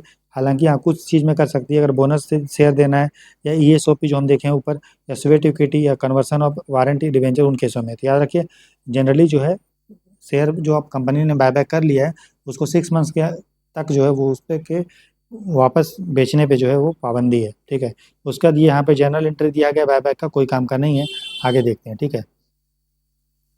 उसके बाद है ईएसओपी, हमने दो इस टॉपिक में दो चीज़ पढ़ना था, एक ESOP employee stock option plan और दूसरा था हमारा बायबैक। तो बायबैक हमने देख लिया, अब ईएसओपी के बारे में देखते हैं। तो ईएसओपी एक कॉन्ट्रैक्ट होता है जिसमें एम्प्लॉय को अधिकार दिया जाता है कि वो कंपनी का जो शेयर है वो प्री डिटरमाइन प्राइस पे स्पेसिफिक पीरियड में खरीद सकता है। मान लीजिए कंपनी ने पहले से डिटरमाइन कर दिया है कि अगर आप कंपनी के शेयर होल्डर हैं पहले से, तो आपको ये अधिकार दिया जाता है, ये आपके दायित्व तो नहीं है, ये ऑब्लिगेशन नहीं है कि खरीदना है, ये आपका अधिकार है कि कंपनी का शेयर जो है आप प्री डिटरमाइंड प्राइस पे पहले से निर्धारित मूल्य पे जो है वो स्पेसिफिक पीरियड में खरीद सकते हैं। उसी को हम लोग एम्प्लॉय स्टॉक ऑप्शन प्लान हम लोग बोलते हैं। इसका उद्देश्य क्या होता है कि जो आपके कंपनी के एम्प्लॉय हैं अगर उसको शेयर मिलेगा कंपनी का रहेगा तो वो कंपनी को छोड़ के नहीं जाएगा, रिटेन कर लेगा, उसको मोटिवेशन भी मिलेगा और कंपनी का इंटरेस्ट एम्प्लॉय भी चाहेगा कि भाई कंपनी ग्रोथ हो, तभी उसका शेयर जो वो खरीद रहा है एम्प्लॉय स्टॉक ऑप्शन प्लान में उसमें प्रॉफिट होगा तो वो कंपनी के साथ ग्रोथ भी करेगा। तो उसका एम्प्लॉय का जो हित है और कंपनी का जो हित है वो दोनों क्या होगा, एक जगह कोलाइड मतलब कोलेबोरेशन में होगा, संरेखित होगा। ठीक है। और लॉन्ग टर्म परफॉर्मेंस के लिए कंपनी इसको रिवार्ड भी दे सकती है ईएसओपी के तहत। ठीक है, क्लियर है। तो ये चीज़ है, बाकी यहाँ पे कोई काम का नहीं। आगे हम देखते हैं। तो जो ईएसओपी है एम्प्लॉय स्टॉक ऑप्शन प्लान, ठीक है, एम्प्लॉय स्टॉक ऑप्शन प्लान, ठीक है, उसमें कुछ कुछ टर्म होता है, जैसे एक होता है ग्रांट डेट, ठीक है, अनुदान तिथि। तो it is the date when company and employee agree on ESOP. तो ईएसओपी में जब दोनों एग्री हो जाता है मालिक और एम्प्लॉय तो उसको हम लोग बोलते हैं ग्रांट डेट। फिर वेस्टिंग कंडीशन, वेस्टिंग कंडीशन मतलब को तो कि कितना साल कम कोई नौकरी में वो एम्प्लॉय होना चाहिए तभी उसको ईएसओपी का बेनिफिट मिलेगा। ठीक है, तो उसको हम लोग वेस्टिंग कंडीशन बोलते हैं। तो सर्विस और परफॉर्मेंस कंडीशन, या तो सर्विस हो कि कितना साल वो सर्विस करे, सेवा दे या प्रदर्शन करे, दोनों में से कुछ भी हो सकता है। फिर वेस्टिंग पीरियड, वेस्टिंग पीरियड मतलब period between grant date and vesting date. तो वेस्टिंग डेट और ग्रांट डेट के बीच में, ग्रांट डेट मतलब कब उसको ग्रांट मिला, ग्रांट डेट मतलब समझ कब अप्रूवल मिला कि वो खरीद सकता है। ठीक है। और दूसरा होता है वेस्टिंग डेट, वेस्टिंग डेट मतलब date when employee earn right to exercise option, कब वो खरीद सकता है। तो जब उसको ग्रांट मिला और कितने दिन में वो खरीद सकता है, दोनों के बीच में जो गैप होगा, ठीक है, उसी को हम लोग वेस्टिंग पीरियड बोलते हैं। समझ में आया। जैसे कि मान लो कंपनी ने, दोनों में भी एग्रीमेंट हुआ कंपनी में और वो व्यक्ति में कि ठीक है आप जो है ईएसओपी के तहत जो है आपको परमिशन दिया जाता है करने के लिए, ठीक है, कर सकते हो आप। लेकिन ऐसा तो नहीं परमिशन दिया कर लोगे, अरे अभी एग्रीमेंट हुआ कि हाँ भाई आप कर सकते हो। ठीक है, ठीक, लेकिन उसके लिए कुछ कंडीशन होगा कि आपको 3 साल नौकरी में रहना पड़ेगा या इतना आउटपुट देना पड़ेगा। तो आपने आउटपुट दे दिया इस दिन, तो इस दिन आप एलिजिबल हो गए। तो जो आपको ग्रांट डेट था और जिस दिन आपको वेस्टिंग डेट हुआ, जिस दिन आप खरीद सकते हो, आपको अधिकार मिल गया, इनके बीच का जो गैप होता है उसको हम लोग वेस्टिंग पीरियड बोलते हैं। ठीक है, निहित विधि बोलते हैं।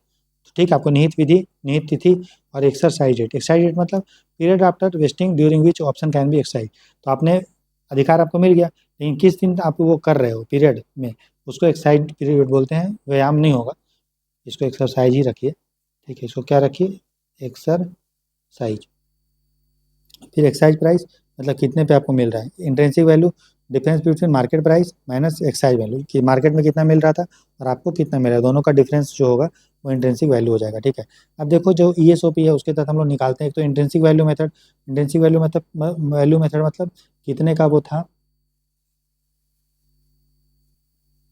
ठीक है। इंट्रिंसिक वैल्यू मतलब मार्केट में कितना मिल रहा था और आपको कितना मिला, ठीक है। फिर फेयर वैल्यू मेथड मतलब फेयर वैल्यू ऑफ ऑप्शन बराबर fair value of share on grant date minus exercise date, तो जिस दिन आपको ग्रांट मिला उस समय पर उसका कितना मूल्य था, और एक्सरसाइज प्राइस आपको भी कितना मिला, उन दोनों का।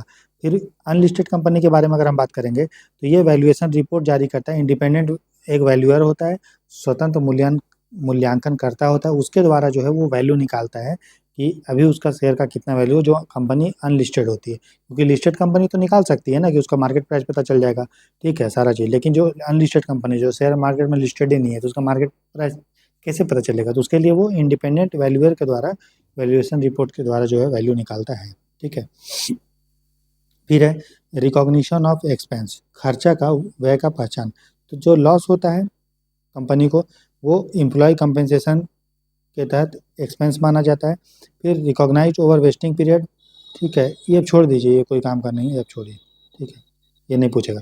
बाकी ये सब जर्नल एंट्री है, कुछ काम का नहीं है, एक बार देख लीजिएगा, समझ में आए तो ठीक है, नहीं आए तो कोई बात नहीं। मोटा मोटा हमें अकाउंटिंग को पढ़ाना है, जो कॉन्सेप्ट है वो, बाकी कैसे एंट्री हो रहा है क्या हो रहा है वो सब काम का नहीं है, क्योंकि आप अकाउंटिंग का एग्जाम देने सीए बीए का नहीं देने जा रहे, ठीक है।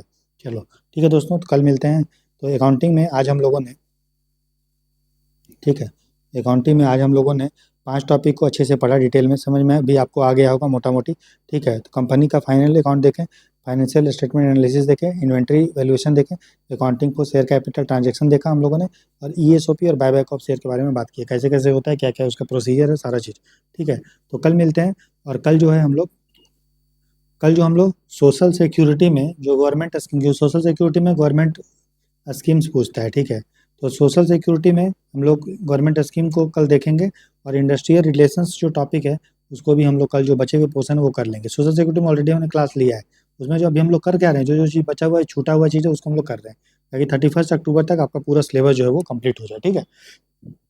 बाकी आप लोग अच्छे से मन लगा के पढ़ते रहिए, ये हमारा क्लास नंबर 31 है, ये आज कंप्लीट होता है। जो लोग चैनल पे नए हैं वो लाइक शेयर सब्सक्राइब जरूर कीजिए, बेल आइकन को हिट कीजिए, और कमेंट सेक्शन में लिख के बताइए कि कैसा आपको क्लास लग रहा है।